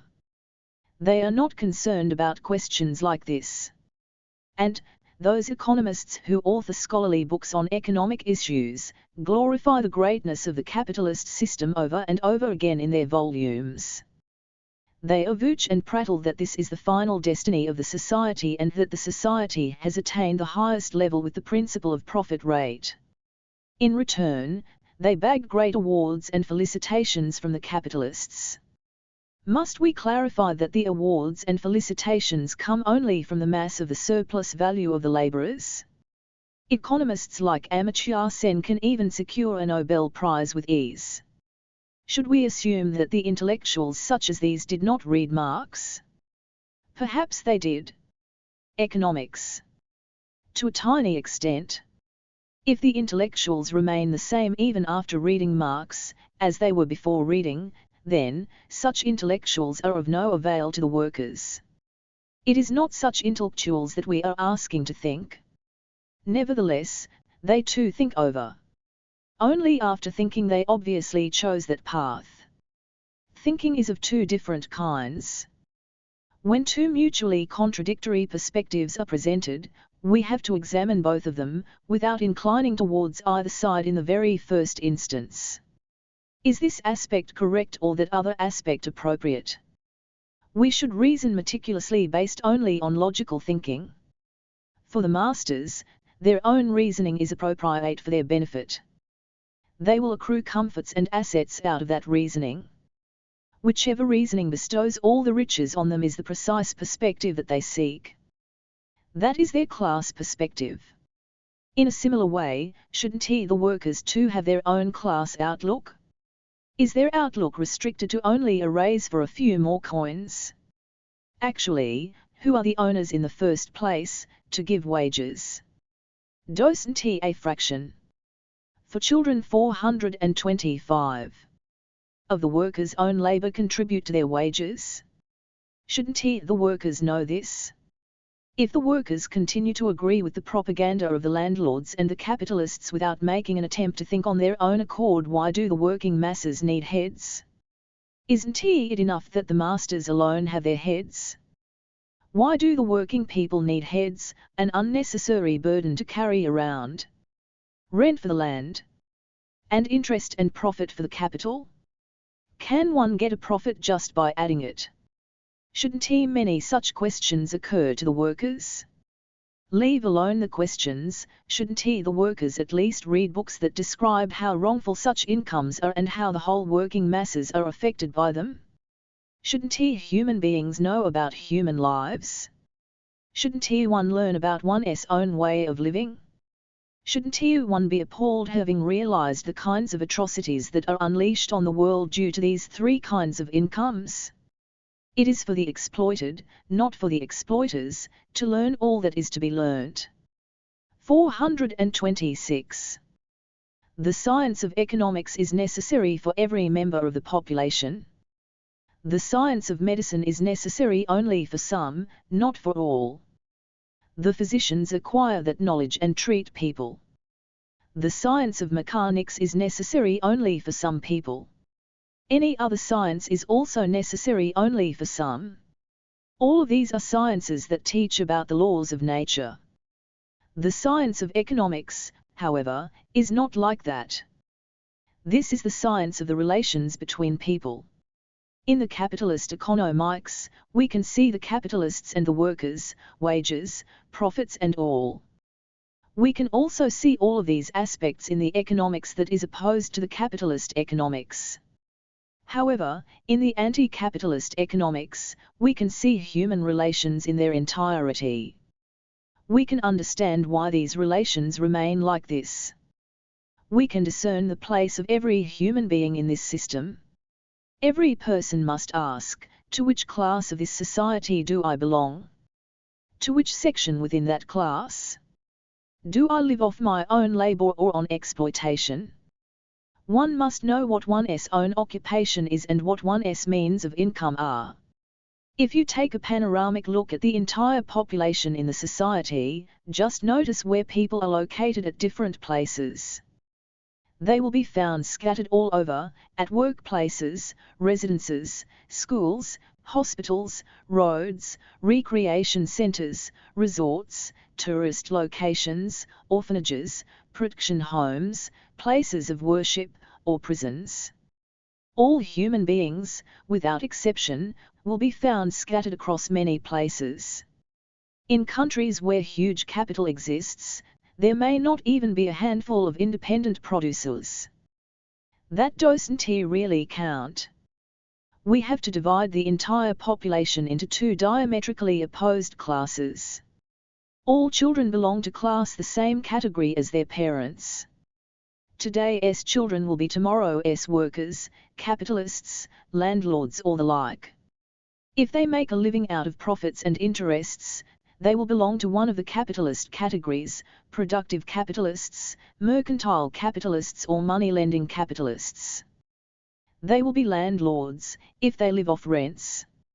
House rent also includes the land rent. There is a lot of exploitation in what is called rent.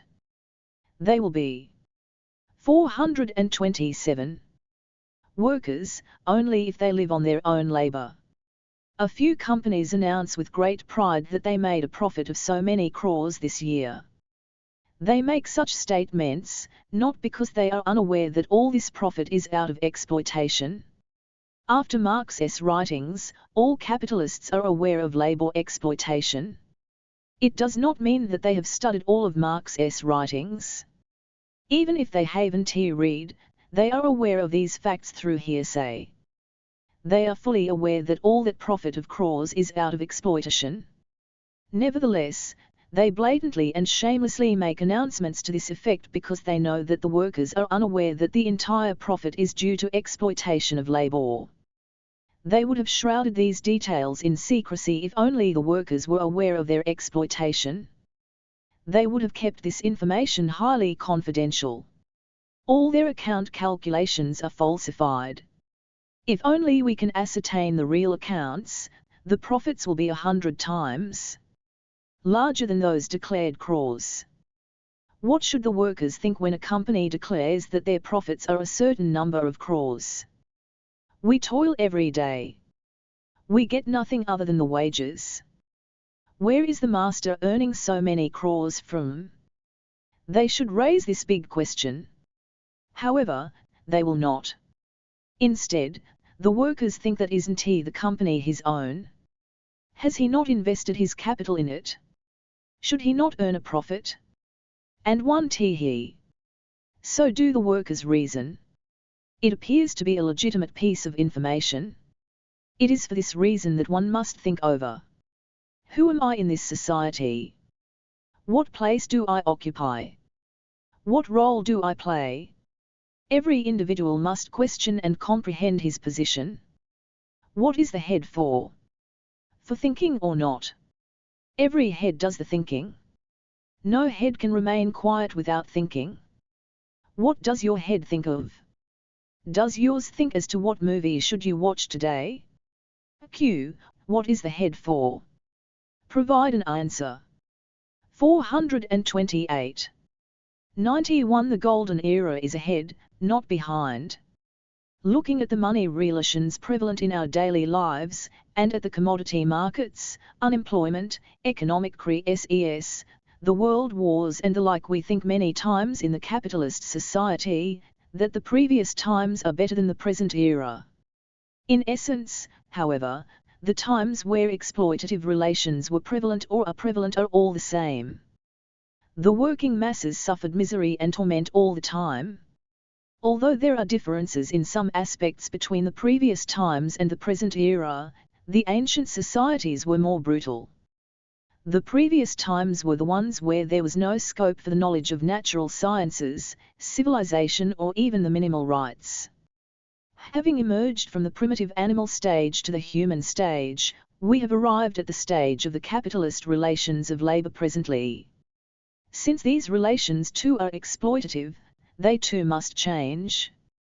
This knowledge emerged from this very capitalist society.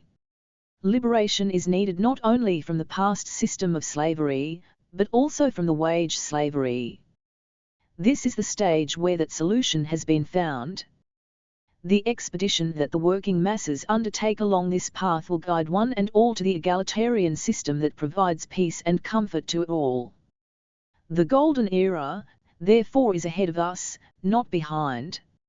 Let us imagine that the working class defeated the capitalist state machinery and seized political power. The aim of the working class rule is liberation from exploitation. In order to achieve this, there will be many tasks that need to be carried out, immediately as well as gradually, in a phased manner. The state machinery does exist even under the proletarian rule. Also, there will be all branches such as the police, the army, courts and prisons. That rule will be a class rule too. That 429. Rule, however, is not meant for continuing exploitation of labor, but to abolish the exploitation and domination of the class of masters. Under the proletarian rule, as the past relations of exploitation transform and consolidate into relations of equality, the need for the proletarian state machinery will diminish and will gradually disappear. Any entity that is not necessary for the society will perish. Only the processes of production, distribution and their organization will remain. In the early stages of the new society, it is essential for the working class to have its own state machinery to rule. Producers in that society must bear the costs of maintenance of the state machinery. The component called the tax in the capitalist system will be renamed as the social fund in the new society. The law of value remains the same in any society. Even in the new society, the value of the products will comprise of the old and new labor. The new labor will be divided into two portions here as well, portion of the wages and portion of the social fund. The social fund will be under the control of the government. This fund may be spent in a legitimate manner or in an illegitimate manner. The first issue, the principle that every person must perform labor must be implemented in letter and spirit. With the exception of the children, old people and the sick, all others, both women and men, must perform labor. They must perform both manual and intellectual labor as their duties. We must explore proper ways and means to make this possible through multiple debates and based on experiences. A system whereby young children aged 7 or 8 too would perform lighter tasks for short periods, both at home as well as in schools, must evolve. The leaders of the working class party will be engaged in the party activities to ensure the changes necessary for the new society. These activities, however, do not constitute labor which they need to perform for the sake of their livelihood. The leaders therefore must divide 430 their time between the party activities and performing labor for livelihood. There will be many mass organizations in the society. The leaders of these organizations must carry out the organizational duties while performing labor for their maintenance. The leadership role in such organizations is simply an organizational responsibility. Such leaders should not have special rights and privileges. As certain number of hours are needed to carry on organizational activities, it becomes obligatory to reduce the hours necessary for personal maintenance. The quantum of time reduction will depend on the given conditions. The leaders will not have more rights than the ordinary people. If the leaders do not perform labor necessary for their maintenance, the society once again will revert to the old society. Will the government employees and the leaders of the working class party lead a life of fat salaries, special privileges and comforts under the rule of the working class? If it happens so, the system will only become the capitalist system. What goes as the social fund will only be the surplus value. Another issue, in the societies based on exploitation of labor, there will be 20 or 30 times difference between the values of the lowest manual labor and the highest intellectual labor. This difference is essential for the exploiting class to divide the sections within the working class. Will the same system prevail in the new society also? If it does, then that system cannot be the new society. The difference between the manual and intellectual labor must be only at the indispensable level. On division of labor, if one person performs the labor of sweeping the roads always and another person that of teaching in a school always, then that situation will not be egalitarian either in the use value perspective or in the exchange value perspective. Why does the sweeping person need education and scientific knowledge to continue that profession? All his life, that person will have to just sweep the roads, isn't he it? Can't a teacher sweep the roads if he learns it for 4 days? Can't a physician drive a bus or be a postman if he learns the job for 431 4 months? Can't an engineer cut hair after learning it for a few days? If there is no system whereby people doing intellectual labor must also do some manual labor, who will perform all the manual labor necessary for the society? Should this manual labor remain the responsibility of a few sections forever? The cleaning of the toilets used by the people of intellectual labor should always remain the responsibility of only a few sections. In India, the lowest manual labor and the labor involving cleaning the dirt have always remained the responsibility of the lower castes. Unless this condition is changed, how can it be a new society? And an egalitarian society? If taught from the earliest age. 92. The beginning of the egalitarian society. In the primitive societies, although there was no exploitation, there still existed hostilities between different tribes. In battles that took place between the tribes for natural resources, the members of the hostile tribes were invariably killed. The system of slavery began when the conquered members of 432. The hostile tribes were converted into slaves instead of getting killed. It was indeed progress for those people that they could stay alive at least as slaves instead of getting killed out of tribal hostilities. Later, in the feudal society, escaping slavery by becoming tenant farmers was advancement for the slaves. Later, in the capitalist system, transformation of tenant farmers into wage laborers was advancement for the tenant farmers. Later, the socialist society. Whether you call it socialism or communism, they mean the same thing. An egalitarian society. The beginning phase of this egalitarian society is known as socialism. When absolute equality is established, that phase will be communism. The capitalist society right away will not become a socialist society after the working class seizes political power. It is possible that there could be a phase prior even to socialism. This phase, however, will be in line with socialism. Even though the wage system will be still in practice during this early phase, though wages will not be as meager as the minimum wages paid by the master. Here in the early phase, the entire population will perform labor. For the wage laborers who lived their entire past under the yoke of the slavery to the masters, to lead a life of masterless relations of labor will be progress on several counts. Any progress will have to undergo further transformation if the labor relations integral to that progress still retain antagonistic contradictions. In socialism, there will be a precise working day. In the working day, there will be discipline that is naturally required. Unless there is discipline that makes it mandatory that all must report to work at the specified time and work for specified hours, no work will take place. The system of selling of products will still be there. The wages will be commensurate with the amount of labor performed. There will be money still in circulation. Changes in the division of labor will be taking place. Gradually, the governments will start to take care of a few needs free of cost. Primary level education could be free. Travel 433 could be free. Healthcare could be free. Libraries and movies could be free. Ironing clothes could be free. Hairdressing could be free. Toothbrushes, pastes and soaps could be free. The list of free items will gradually increase in this way. And in human relations, exchanges and money calculations will gradually decrease. However, a free thing is never free in the real sense.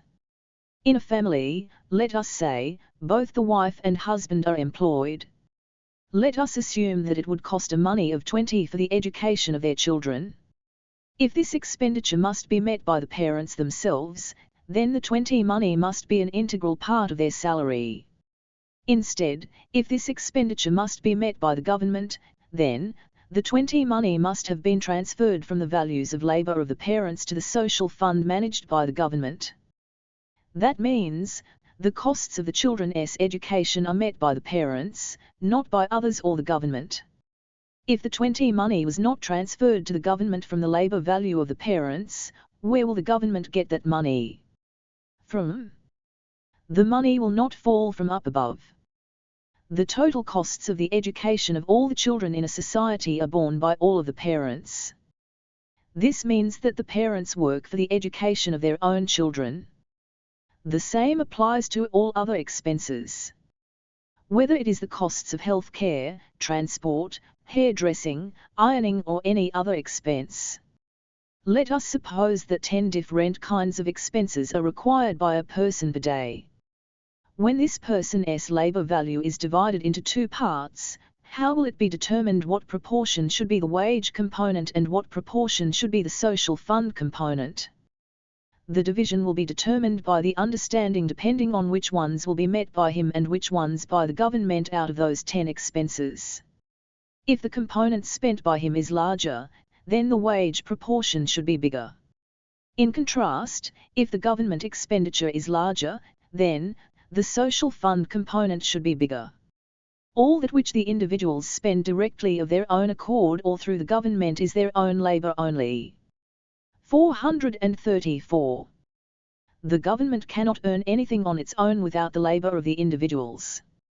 Let us suppose that a certain expense of an individual is really provided to him not out of his labor but free of cost. Where must this money have come from? It must have come not out of his own labor but that of others. If it is others' labor, will it be exploitation of labor? Anything acquired free in this manner is only exploitation of labor. Therefore, anything said to be free here is not really free. All that the government offers as free is the labor of the population of a given country. Any expense needed for a person is the outcome of that person's labor. It is only the components of the people's labor that are transferred to the government as the social fund. For every person, his or her costs must be met with his or her own labor. The terms socialism and communism existed even before Marx. There were some good people who earnestly desired the new society. They, however, did not know about exploitation of labor. They did not know about surplus value. How can one provide the correct solution to a problem without knowing the real cause? They wanted socialism, but they could not show the way. They showed the path of petty reforms only. The capitalists and the workers remain just as they were in these reforms. But they will bond together like brothers. For having imagined socialism in this fashion, these reformists had been branded as utopian socialists. In India, social reformists such as Mahatma Gandhi had surfaced only after the secret of exploitation of labor was exposed by Marx. These reformists, however, embraced exploitation with both their hands and rejected the philosophy that was opposed to exploitation of labor. For them, it would suffice if the capitalists treat the workers with a little kindness. In this manner, those great souls turn out to be the guardians of capitalists. By distancing themselves from such wrong influences, the rule of the working class must make a fresh beginning to implement the socialist changes with an aim to abolish the exploitative relations of labor. If all such changes are carried out properly, especially if the principal changes in the division of labor take place, the value of labor of any two individuals will become equal. Then, there will be no need for the wage system. Every individual can perform labor according to the allocated job schedule and use all products as per needs. There will be no need for any accounting after that. Every individual will labor on a working day as per responsibility and use products as per specific needs. Once the hostile classes end, the class struggles cease to exist, and every human being realizes that performing both manual and intellectual labor as one's responsibility, and when new ideas attain such a level, from that time onwards, there will be no exchanges. There will be no wage system. There will be no circulation of money. Calculation of labor necessary to make products will be based on a use-value perspective only. Even then, all kinds of necessary products as well as labor processes such as agriculture, industry, transport etc., will remain as before. The addictive practices such as horse races, competitions in every arena and the perverse cultures based on monetary outlook, will all disappear. 436.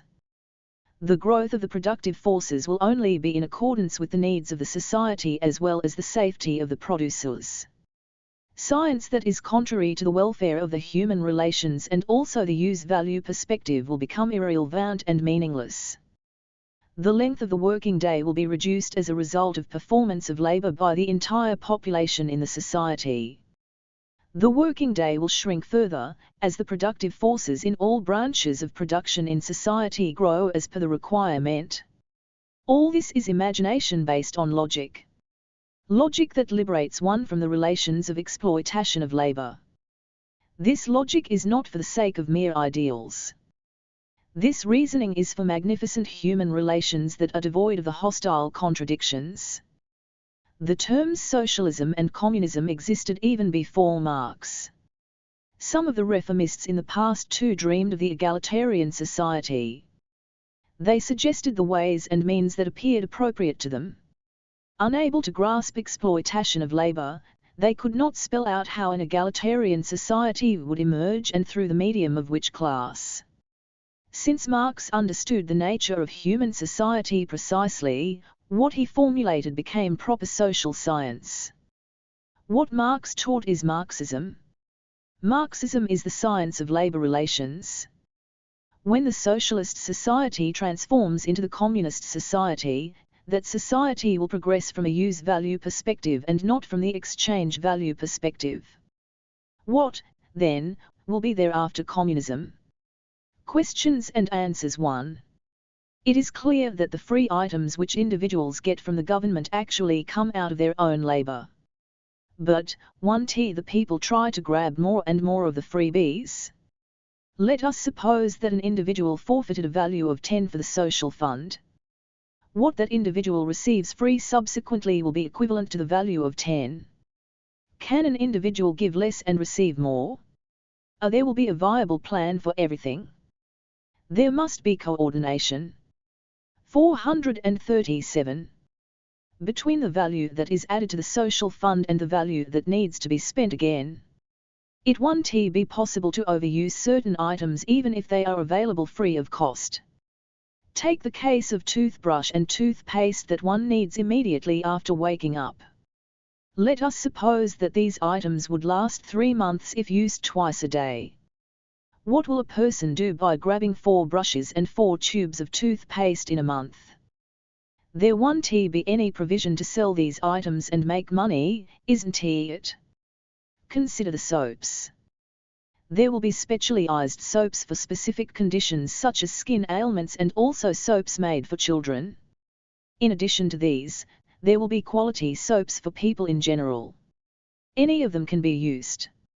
Let us suppose that a single bar of soap is enough for a person per month when that person bathes twice a day. Soaps will be distributed to all the people, based on such estimates. Can anyone use 4 soaps in a month because they are free? Consider food. Let us suppose that food is available free of cost in schools, workplaces and restaurants. Does a person stop eating once his stomach is full or continue eating to fill 2 stomachs? 2 pairs of footwear are sufficient per year. A person needs 6 handkerchiefs per year. Things like underwears, banians, bed sheets and blankets are needed as per certain estimates. Every household will receive 1 or 2 newspapers every day. The books are borrowed free from the libraries. One can read them and return. Will people roam around in buses and trains day long just because transport is free? How many medicines can one swallow because they are free? In the initial stages of receiving free items, there could be some kinds of irregularities. In due course, people will get used to the new ideas, new culture and new behavior of the new systems. From the beginning of the new society, art forms will begin that explain and teach the ideas and culture suitable to the new relations of labor. With the introduction of the freebies, it becomes the lifestyle of all people.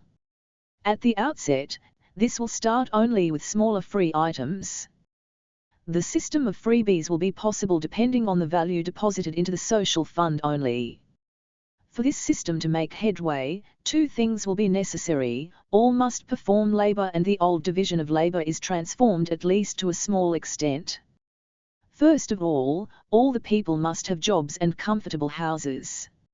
If the provisions necessary are available monthly from the ration stores. 438. Without the need to buy them from the market, then, there is no need for the existing markets all over the globe. 2. What will be the position of the writers and artists in the socialist society? In the present-day society, the books of the writers are published by private publishers. Alternatively, a few writers publish books on their own.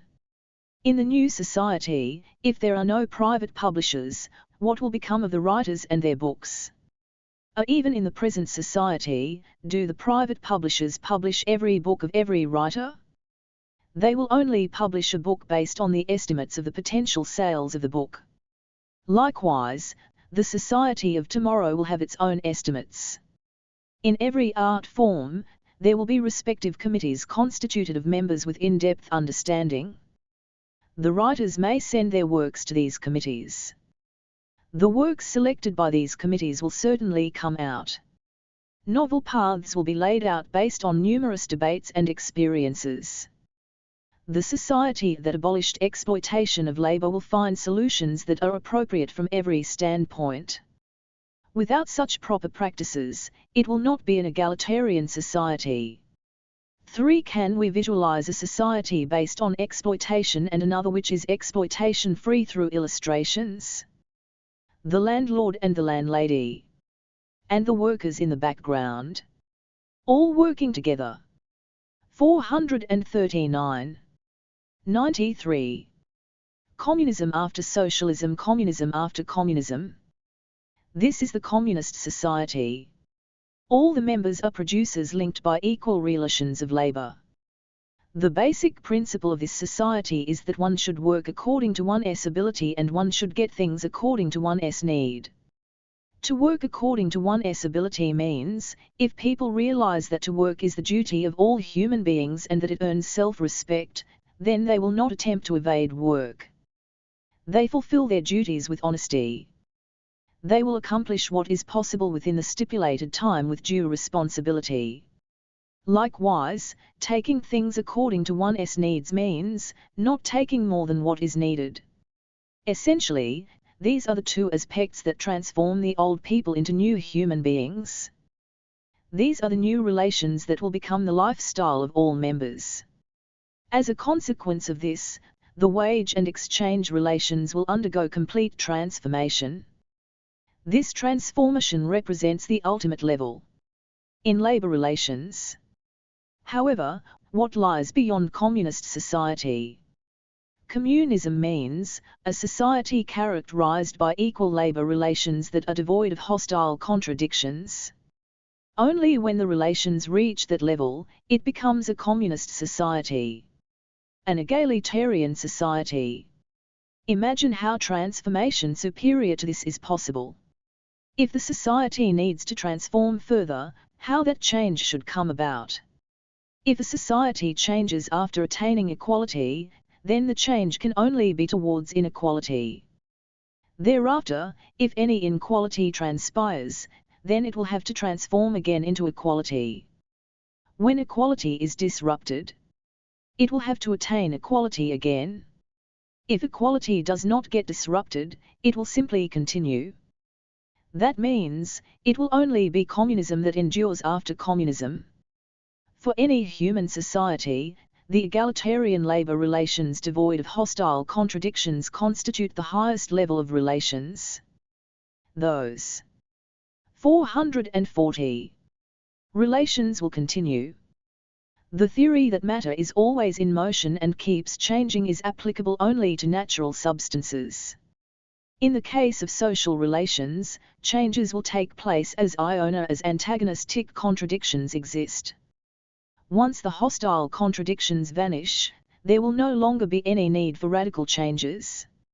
Any matter or any relation will have two aspects, namely, the form and the content. Let us imagine that a certain society of a primitive tribe contained a specific form and a unique character. The form, an uncivilized form. The character, equal labor relations.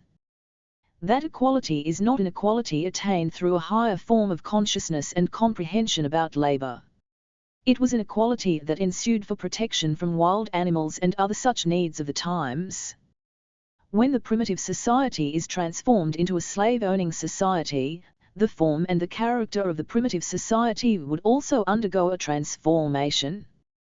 Character, exploitative labor relations. Form, the conditions of labor that were absent in the primitive society as well as whiplashes. When the slave society transformed into the feudal society, the form would change to some extent. The character, however, would be the same old one, that of the slavery era.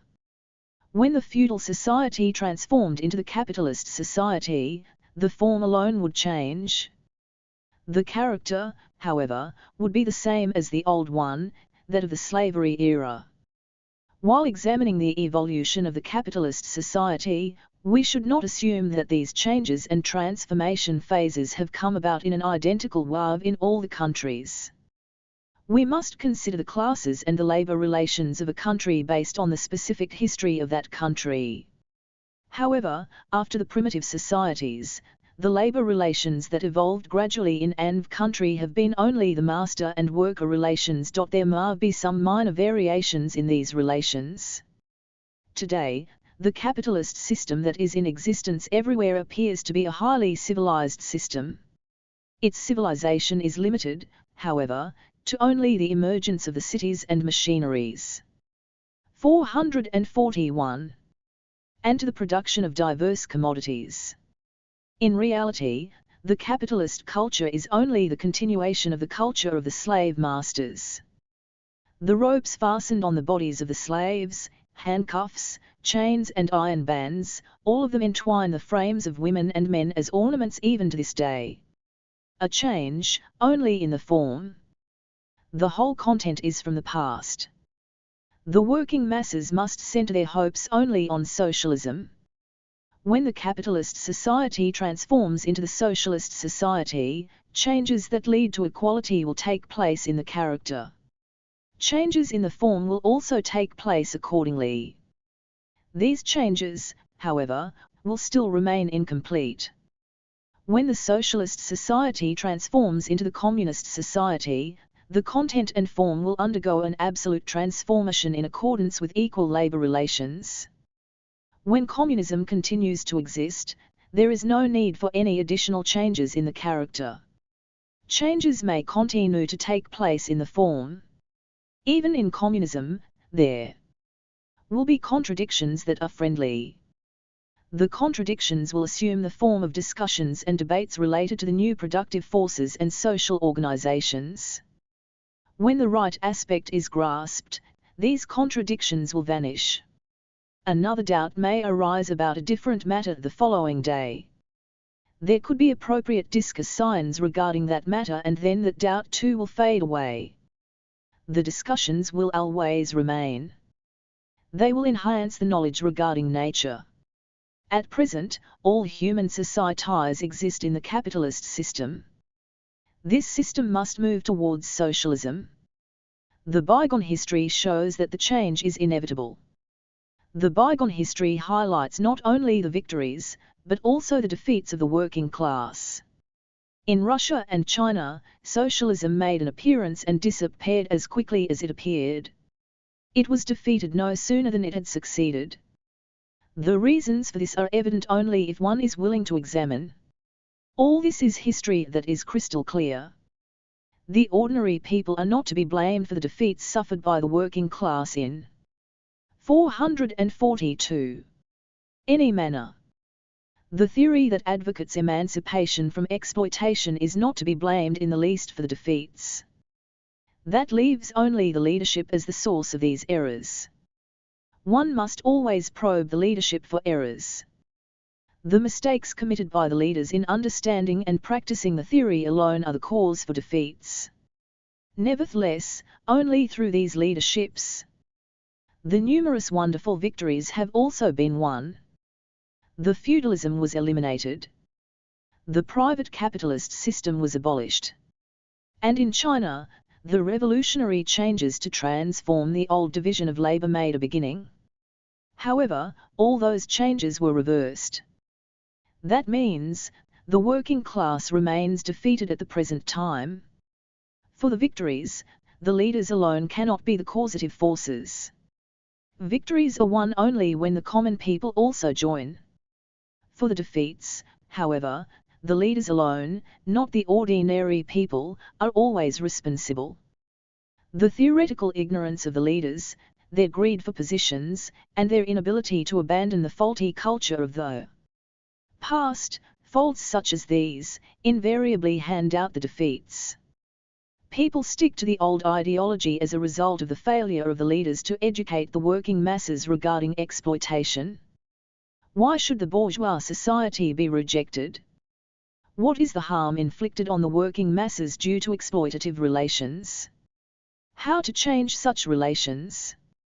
What should be done to bring about these changes? What kind of changes must be brought about in the new society? Issues such as these must be understood by the working masses with great clarity right from day one. One and all must know today what must be done tomorrow. The Communist Party must be capable of imparting the theoretical knowledge to the working masses. People must be equipped with the knowledge to understand exploitation and to oppose it once the political power is achieved. In Russia and China, it appears that such attempts have not made headway to the extent necessary. Seeing the setbacks in Russia and China, the working masses in other countries may have several doubts. If Russia 443 and China themselves abandoned socialism and embraced the capitalist system, then why should any other country strive for socialism? Even if socialism is achieved here by waging struggles, it will have to disappear one day, isn't it? Isn't capitalism inevitable? Questions such as these drown the working people in desperation. However, the attempts for socialism are necessary again and again, not only in other countries, but also in Russia and China. However, it is not the working class that embraced the exploitative system in these countries, but the same old exploiting class that is addicted to plundering. The working class need not applaud the victories of the capitalist class just because this class turned out victorious. The working class should always have its own goals of liberating itself. The working classes in the past too endured defeats for hundreds of years. But they did not let go of their aims. The working classes of Russia and China too will have a future again. They will gain new wisdom out of the old experiences. They will abandon the old mistakes and develop positive aspects further. History shows that the human society gravitates only towards progress. The golden era lies ahead, not behind. Servitude issue involved in the wage system. The working class ought not to have unrealistic expectations about the ultimate outcome of these everyday. Marx describes what the working class must accomplish. Shall we listen? First, hear this out. Let us keep aside the whole. 94. What the working class must accomplish. 444.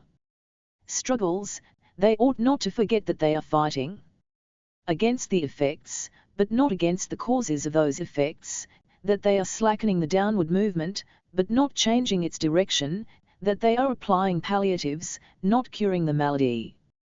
They ought, therefore, not to totally immerse themselves in these unavoidable guerrilla fights incessantly springing up from the encroachments of capitalists or changes in the market, instead of the conservative motto, a fair day's wage for a fair day's work.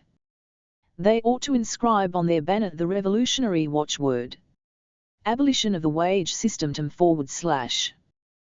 Trades unions work well as centers of resistance against the encroachments of capitalists. They fail partially from an injudicious use of their power. They fail generally from limiting themselves to a guerrilla war against the effects of the existing system, instead of simultaneously trying to change it, instead of using their organized forces as an instrument for the final emancipation of the working class, that is to say, the ultimate abolition of the wage system. But these defects are inevitable in the first phase of communist society, as it has just emerged from capitalist society after prolonged birth pangs. Fundamental right can never be higher than the economic structure of society and its concomitant cultural development. In a higher phase of communist society, after the enslaving subordination of the individual to division of labor is over, after the antithesis between intellectual and physical labor has vanished, after labor has 445 become not only a means of livelihood but life's prime target, after the productive forces have also increased along with the all-around development of the individual, and all the springs of cooperative wealth started flowing more abundantly, only then can the narrow horizon of bourgeois rights be crossed in its entirety and society can inscribe on its big banner, from each according to one's ability, to each according to one's needs. The reference Marx made to guerrilla fights must be understood as the stealthy, temporary, and small-scale struggles. What the working class must achieve is embedded in Marx's words quite concisely and explicitly. To render labor relations among human beings devoid of contradictions, things should change in such a way that each would contribute according to one's ability and each would receive according to one's needs. This alone represents the highest stage of human relations devoid of contradictions. What steps should be taken in order to attain such a stage? The working masses, armed with absolute theoretical knowledge, must attempt to liberate themselves from exploitative relations, in addition to the fights that they wage on a daily basis for increased wages, improved facilities and the like, at workplaces. They must study the doctrine that abolishes exploitation. Without such attempts, the relations of wage slavery will continue forever. The working masses must understand the slavery disque set in the wage system. Who are the owners in the first place? How did they gain supremacy to offer employment to others? Why all the means of production are in their possession? Why should a worker stretch out his hands in front of another begging for a job? When clarity emerges on these issues, one will realize that the masters must become equals to the workers. One will realize how revolutionary the concept that the wage system must be abolished is. Marx also tells us that for a change of this nature to happen, the contradiction between manual and intellectual labor also must disappear. When one person is cleaning the sewage and another is engaged in teaching forever, how can the living conditions of these two become equal? Therefore, the division of labor perpetuated in 446. The exploitative societies must also change. To work is human duty, human responsibility. If a person lives without doing any labor, that means he is living by exploiting others' labor. This is the essence of the teachings of Marx. Another quote from Marx. The economic edifice of the society is the totality of the production relations. That constitutes the real foundation of the society. The external legal and political structures are erected based only on the economic foundation. This principle makes the backbone of Marx's theory. To understand the society in which they live, human beings must understand the foundation of the society. Human beings need products to live and labor needs to be performed for the products. The labor relations that produce the products constitute the foundation of the society. The production relations mean nothing but labor relations. Either of the words means the same. The Constitution and its laws, education, arts and culture will all be in accordance with the nature of the production relations and acquire the same character themselves. How would the legislative laws be in a slave system? They would proclaim that the slaves are the property of the master. Education in that system would teach the same relations. Art forms including stories, songs, dances and the like would be created only to support these relations. Likewise, how are the legislative laws in a capitalist system? The laws of that system ascertain that the workers must always work for the capitalists, take wages and live in shanty towns, whereas the capitalists should earn profits and live in mansions. Are the production relations of a society master-worker relations or egalitarian? This question reveals the nature of the foundation of the society. All other aspects of the society depend on this nature. All these issues are implied in those few words that Marx said. We must consider another issue here. This book, written for children, is not a substitute. 447. For Marx's Capital. The lessons in this book are only primers. Reading these lessons is not equivalent to learning all things found in Capital. Children or adults therefore should not be content reading this book. They must also study Marx's Capital. At least they must read an introduction to Marx's Capital. Without that, they will not be able to understand properly what Marxism is and how to seek liberation from exploitation of labor. Marx wrote Capital in German language. That was translated into other languages. There are translations of this book from English into Telugu. Karl Marx. Krabuksk. Vidag van Ottomijgen. Das Kapital. Kritik der politischen Economy. Cover page of German Capital. Cover page of Telugu Intro to Capital. Children who read this book Economics for Children will not remain children forever. They must keep learning about the exploitation of labor and the means to abolish it as they grow. A great majority of these children will join the ranks of the working class. The Communist Party is an organization necessary for the working class to fight united to liberate itself. By the time the working class assumes state power through revolution, the society still continues to be an exploiting society. The landlords and the capitalists still continue to remain slothful, unaccustomed to performing labor. In a society like this, transformation must commence from the first day itself to eliminate exploitation of labor. The working population must be endowed with theoretical knowledge by this time. They should not, at this juncture, start learning that theory for the first time. Within the party constituted by the working class, the members will be at different levels with respect to ideology. Among the members, there will be some revolutionaries raging with indignation against exploitation of labor and others who may not favor proper changes. That means, among the members themselves, there will be a 448 distinct revolutionary path as well as a bourgeois path. One should not wonder what is this bourgeois path within the workers. How can it exist? The theoretical knowledge of the workers could be flawed and fragmented. Besides, changes follow next in the old division of labor. The intellectual workers will have to perform manual tasks as their duties. There will be many intellectual workers who will not like this. They like the elimination of the authority of masters over them, but not the elimination of their own authority over manual laborers. They do not relish the fact that they too must perform manual labor. Intellectual laborers are not concerned about the liberation of manual laborers who have been committed to menial tasks for generations. Out of the changes that are required for equality, they will like only those that favor themselves, but not others. Men do not like the changes that are necessary for the liberation of women. In this manner, even within the working masses, there will be several contradictions. All of them hinder the progress towards equality. Therefore, the working masses must be continuously educated right from day one regarding what equality means, the kinds of contradictions that must be eliminated, how justified such transformation is, and the changes that must be brought about in the days to follow.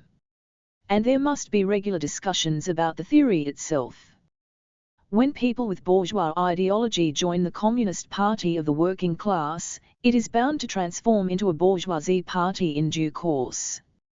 It is for this reason that the working masses must know what Marxism is with absolute clarity right from the start. Are the owners not paying wages to workers? Where is exploitation of labor? Question the masters.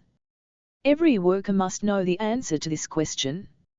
Highly reputed professors themselves are not aware of exploitation of labor in the least. Nor do they consider it worthwhile to know anything about it. Neither a doctor nor a teacher knows exactly whether he is a worker or not. Members of the household do not know that those who work in 449. The houses are workers. The working masses are plagued with many problems all their lives. The capitalists are troubled with problems of a different kind. Even then, no one is concerned about the causes and the solutions. The working masses cannot find solutions to their problems as separate individuals. The problems themselves are of a collective nature. They must be tackled only through collective struggles. The theory that can liberate them from exploitation of labor is necessary for this. And Marxism which teaches that theory is necessary. The theory and the organization that will have to implement the theory, these two elements, are absolutely necessary for achieving liberation from exploitation. Only when guided by correct theoretical knowledge, the organization will liberate the working masses from false ideology, wrong conduct and misguided culture of many generations, and cleanses them. All this constitutes the process of eliminating exploitation of labor. What must the working class accomplish? It must accomplish its own emancipation. It will also be the liberation of the exploiting class from resorting to exploitation. 95 facts are bound to defeat illusions. We have seen so many lessons, haven't we? Nevertheless, we feel as if we haven't seen much about the capitalist system, if at all. We also feel that something crucial about the capitalist system has not been shared yet. In any society, regardless of the identity of the country, there will be crores of people, won't they? How should they sustain themselves? Shouldn't there be arrangements, within the system itself for all the members of the society to live comfortably? However, such basic amenities are not available in any of the exploitative societies. In the capitalist system, however, the situation 450 deteriorates to the utmost hideous level. All of the capitalists are private business people. All the means of production that have been accumulating out of the labor of thousands of years remain with the business people as their own properties. The people who really made these means of production, by virtue of not having the possession of these means, must go to the capitalists to beg for jobs. If jobs are offered, they should work. If not, they should remain idle. However unscrupulous or distasteful may the jobs offered be, they must perform the jobs without uttering a word. When instructed, they must make liquor, must make swords, must make bombs, must adulterate things, must wage wars and must fill the magazines with vulgar and sexy pictures. There is no concern for the likes or dislikes or for personal opinions of the working people. Even if the working people are prepared to work without uttering a word, the capitalists are not liable to offer jobs to all the people who seek jobs. They provide jobs only to as many people as their needs dictate. When their needs diminish, they even lay off employed people from their jobs. It is their right. It is neither the responsibility of private businessmen, nor that of the government or the society, to provide jobs to all. People must live of their own accord. Ask not how to live. That is all. Almost all the people believe that the government cares for them as its own children and that the legislators and the ministers undertake the work of governing them. In reality, however, not people in the government, but the property of the owners itself that does the governance. In the capitalist system, it is the capital that does the governance. In any country, all the governors, presidents, prime ministers and chief ministers, all must comply with what the capital says and dictates. Even the presidents and the prime ministers cannot retain their lucrative posts unless they defend the interests of the capital. In fact, they themselves are super rich. And they are fully aware of their own interests. In principle, why should one human being beg another for an opportunity to work? How can one human being have the 451 authority to offer or not offer a job or remove another from a job? How did this person get this authority? These questions have not arisen in the heads of the workers, even to this day. The primitive society of the past has reached the current stage. In this society, even a person drawn from the lower caste, or the black race or any other inferior category will resort to the same manipulations if elected to the post of the president or the prime minister, same as the person drawn from an upper caste. This is because these people are not opposed to exploitation and also because they have sworn to make the capitalist system remain forever. In this country, the gift offered to the society by a woman chief minister of Dalit caste was to make the people prostrate before her own statues in every nook and corner, spending funds from the state revenue for her own statues. People who are tormented by hardships must find succor by prostrating in front of the statues of the chief minister. The Dalit intellectuals do not have an iota of anger towards the conduct of the Dalit ruler. They are not inclined towards leaving her instantaneously or quitting her party immediately. This is because the ambition of these intellectuals is to promote themselves as capitalists, ministers, or schemers adept at plundering the income of the government. The fundamental thing to learn about the society, therefore, is not whether the rulers belong to higher or lower castes or whether they are white or black. The real issue is whether they are supportive of the exploitation of labor or opposed to it. The real question is what the rulers who have undertaken governance are going to do regarding exploitation issue. Today, exploitation of labor exists in the form of capitalist system itself. A struggle against it, therefore, is necessary. The capitalist system, in its initial stages, introduced a few progressive measures for the sake of the working class.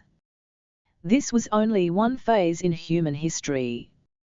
The uniqueness of this phase has ended.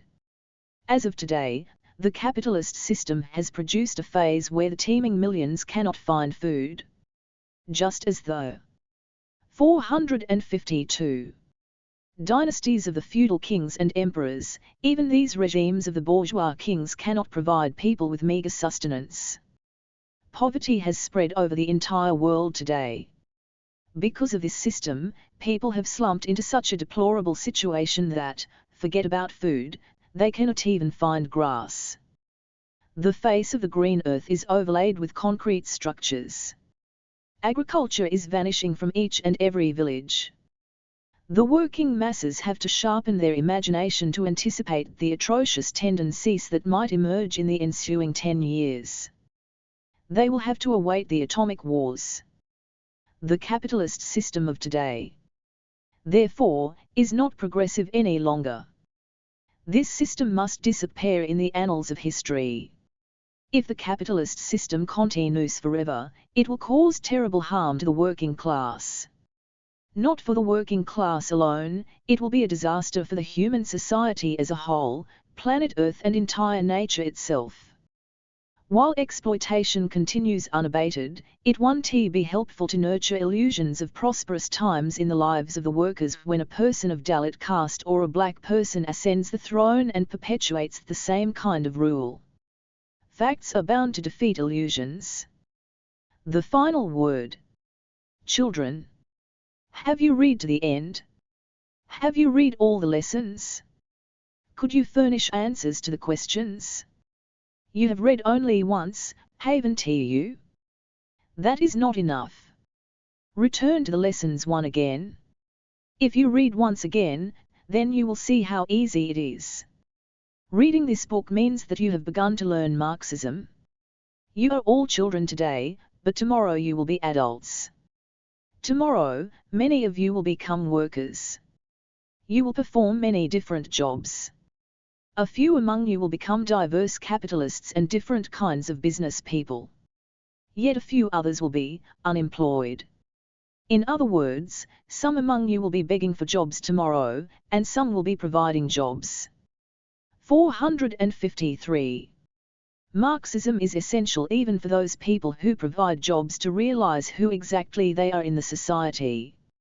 Marxism is necessary for these people to understand the kind of delusion that they are sunk into.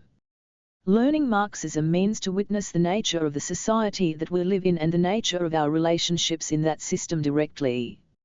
After realizing this, changes that upturn our erroneous ideas and wrong practices must occur. Wherever immediate change is possible, there must be immediate transformation. Wherever changes are possible only gradually, there must be gradual transformation. We live in India. In this country, there is a vicious thing called caste. Some people's names carry tags that reveal their caste: Shastri, Sharma, Reddy, Kowdari, Akari, repellent tags like this.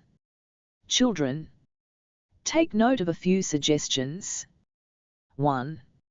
If there is a caste symbol in your own name, consider how wrongful it is to have such a tag. You are not responsible for this misconception. Your elders have given you those names. However, if you permit the wrong practice to perpetuate even after you started thinking on your own, then you too will have a share in the responsibility. Think how unjustified and opposed to equality it would be to proclaim that I belong to a certain upper caste. Appreciate how justified it would be to side with justice and lean towards equality. 2. Among the children who read this book, there will be many hailing from the lower castes. The people of the lower castes presently consider it a mark of self-respect to carry the tags of their castes in their names. They are unable to understand how self-betraying this practice is. They think that the reservations continue only if the lower castes exist. They do not contemplate how to bring about a system that needs neither reservations nor caste differences. Just because the lower castes need to exist to retain reservations, they prefer to carry the caste tags in their names as if it is a good thing to remain as lower caste people. Indeed, availing reservations is necessary, however, carrying the caste tags is opposed to abolishing the caste. As long as the lower caste people are willing to remain committed to 454. Their own castes, the upper caste people need nothing more. Further discussion regarding this matter is not required here. Children of the lower castes must think about this issue. 3. It is not good that you only read your class books all the time. It is not good that you are obsessed with marks and ranks. You must study because that is needed for earning livelihood, but you must also read good literature every day. Even today, children are still reading the fantasies of kings and queens. Additionally, the lavish lifestyles of the Zamindars. Furthermore, writings full of gods, devils, spells and other superstitions. The narrations recounted by the elders, inside and outside of their homes, convert children into old folks in their childhood itself. The narrators know only that much. They are not aware of the slaves of the previous times. They can recount only the stories of silly superstitions. Read them too. However, learn to question at every step. Learn to use your head. 4. Go to the temple, break a coconut, fold your hands in front of the deities, you will score more marks, say the elders. You must not set out in that direction. You should ask several questions. Why does God need the coconuts? How will he eat them? First of all, have you seen God? Has anyone seen? Will you show us? A lot of people do not have dwellings. Even we do not have comfortable houses. Why do the stone statues need mansions? Why spare space for the temples? You must get appropriate answers to these questions from the elders. But you will never receive right answers from them. Is it not a waste of time visiting the temples? That is not all. For gods who no one knows anything about, lakhs of acres of land are dedicated, and temples, jewelry and silk robes worth crores are committed. How stupid all this is! All this makes big business. By remaining in ignorance such as this, the children harm themselves. Make delicious chutneys with your coconuts at home.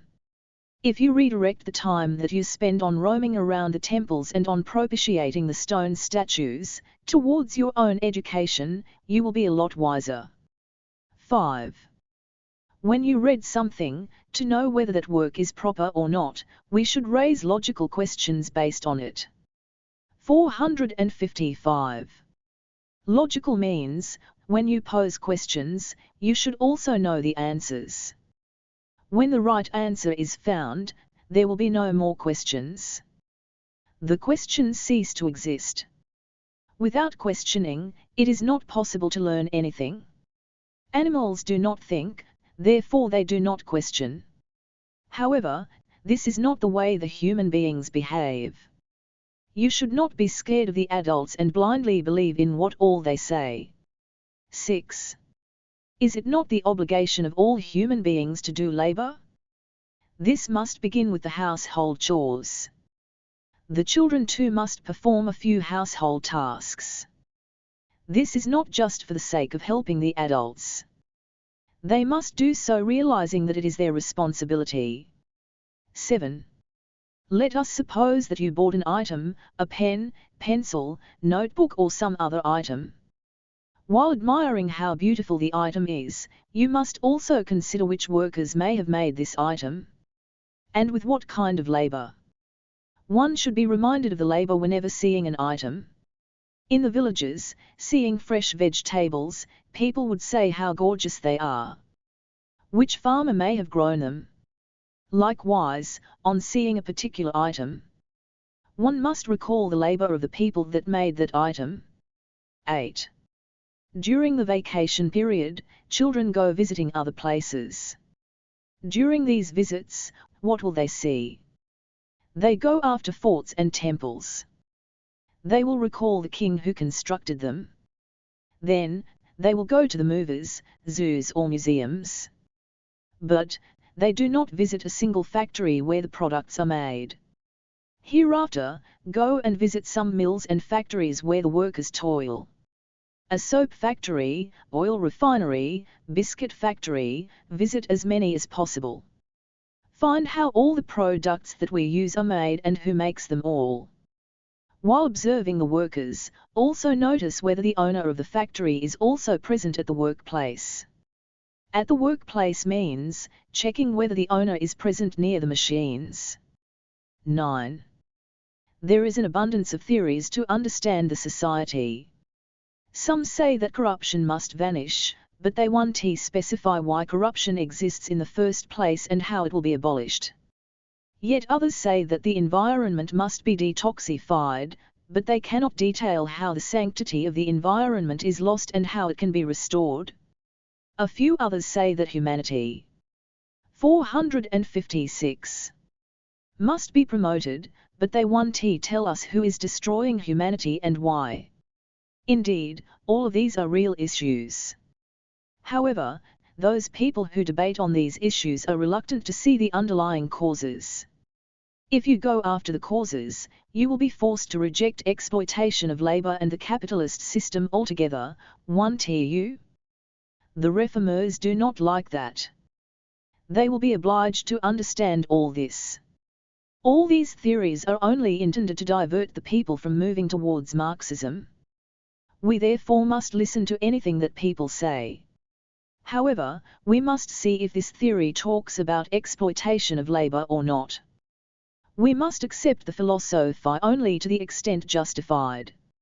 Only that much consideration must be given to this philosophy. 10. In the society that we live in, there are many bad things. The conditions are such that crores of people do not have enough food on their plates and shelter over their heads. In every possible way, the crimes are rampant. In every direction, the struggles are imminent. Why do we need wars? Why lakhs of people in every country must fight as soldiers and die in battles? What is this all for? For the interests of which class? What kind of class that must be which brings about wars for its own benefit? How many things exist that must be deliberated and understood? What kind of society do you want? Do you need a good society that is devoid of poverty, begging, crimes, skirmishes, and wars, such an ideal society or not? Do you realize now, How critical is economics to appreciate human relations and human society? Can one understand the nature of human relations by knowing the science of medicine or of botany, but not the science of economics? Read this book again. After you are grown up a little more, also read an introduction to Capital. Thereafter, choose your own path. Perhaps you will be the ones who will perform the jobs or the ones who will provide the jobs. Perhaps you will be the ones who wage wars or the ones who make others wage wars. Children too belong to the same class as their parents.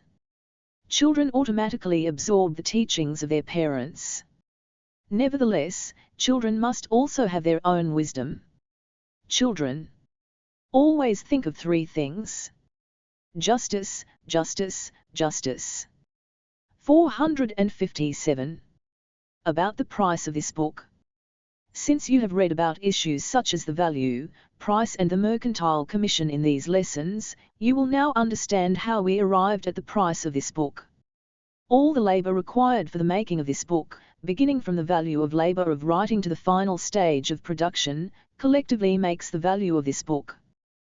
The composing, illustrations, films, paper, printing, the title cover, and binding, all expenses put together amount to 1,05,000 rupees.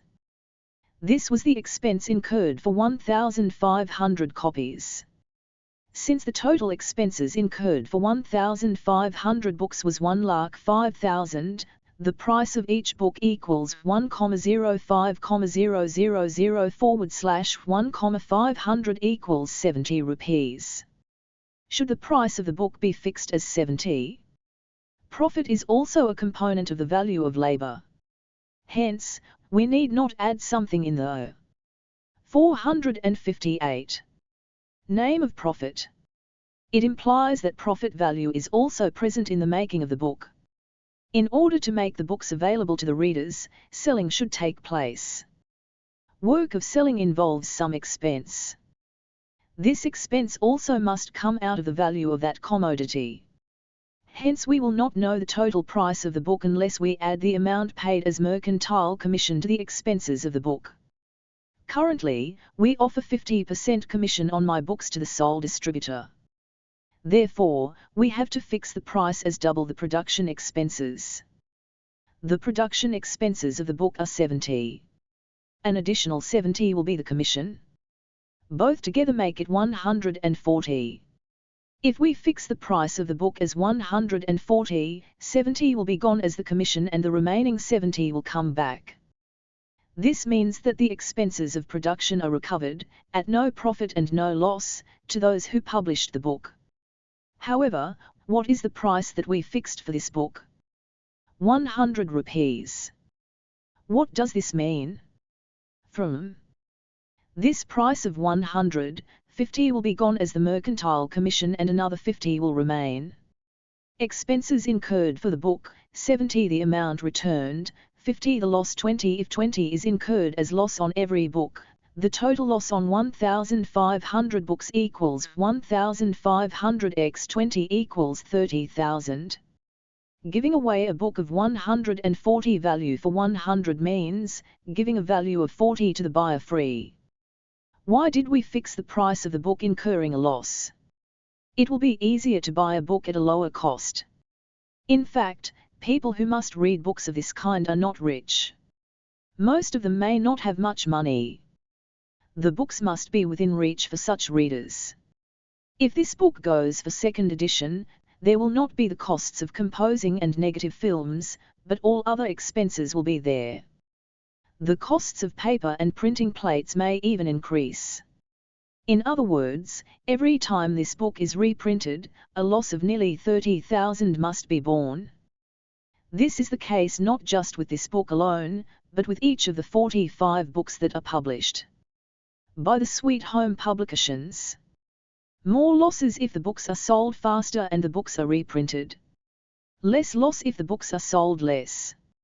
All this is upside down. Does anyone help you?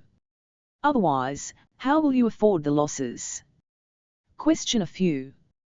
The salaries which 3 members of our family get are those of intellectual laborers.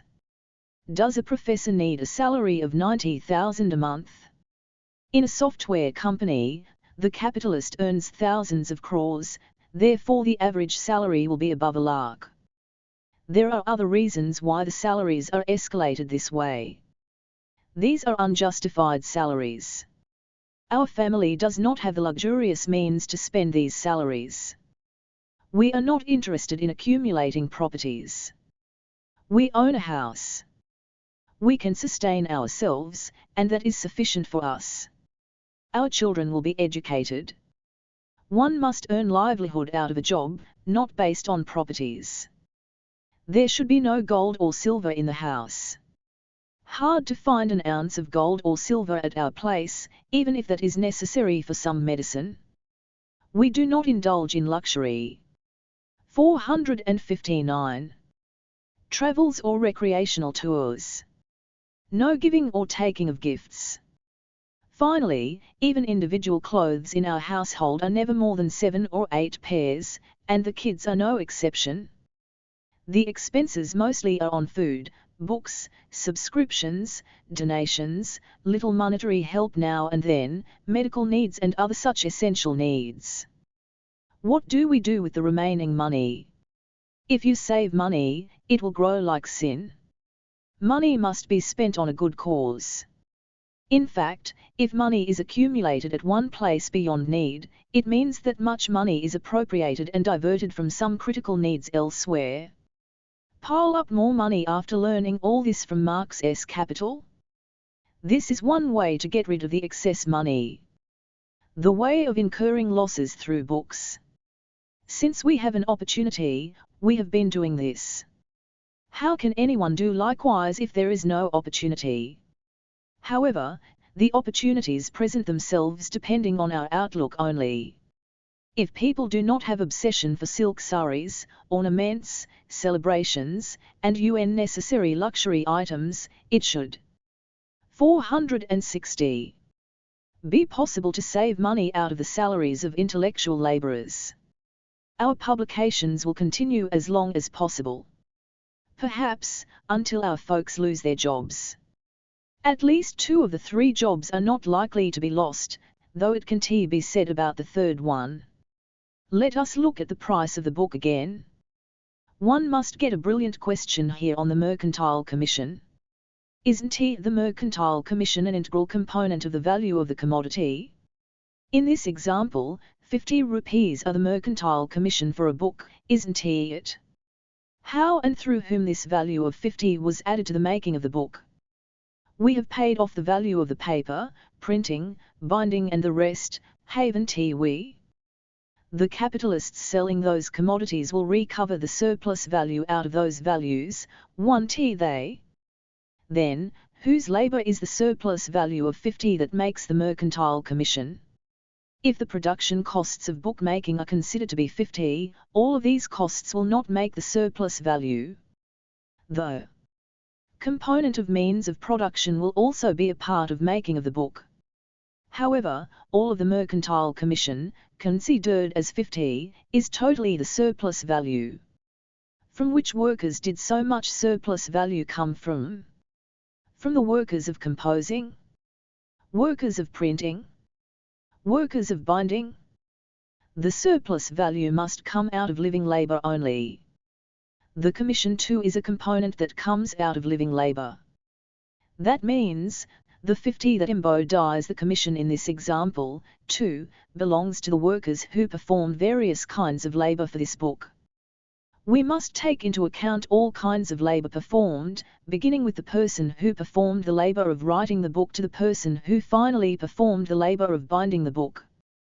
This 50 surplus value has come out of various types of labour performed at all these places. This 50 surplus value also must be handed over to those people who performed the various jobs in making the book. Let us suppose that 10 rupees must be paid. 461. Towards the printing costs of a book. The capitalist gets a surplus value out of this too. However, this is not all the surplus value produced here. A part of the 50 that embodies the Mercantile Commission belongs to the printing labour.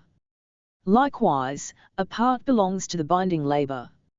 A part belongs to the labour of the person who did the writing. This way, the mercantile commission is one that is made of different components of the sum of labours taken together. That means, the profit that the printing capitalist got for the printing work does not constitute total surplus value. Though the printing capitalist did not get the entire surplus value, he won't incur any loss. It is a loss to the workers. Same is the case with other kinds of labour too. If it does not happen that way everywhere, it is not possible for mercantile commission to form. The merchant who takes the commission will not appropriate this amount all by himself. When other merchants buy the commodities from him, he will give the commodities to them with a certain amount of commerce shown. This way, the 50% commerce shown will be distributed among a few merchants. They will invest the mercantile costs from this commission and keep the profits eventually. When a reader buys a book from a shop, the book will be available at its original price. If the reader orders the same book by post, the transport costs will be added to the actual price. Would it not suffice if the printed books are supplied to the libraries and people's organizations without the intermediary sales? Doesn't surplus value mean surplus production? If there are no sales, the entire production lost as commission will be handed over to the people who performed labor. Just think how much production in the society as a whole is lost in the name of mercantile commission. Let us imagine a world with no sales and commissions. Let us learn to imagine. Until that time, all this will continue.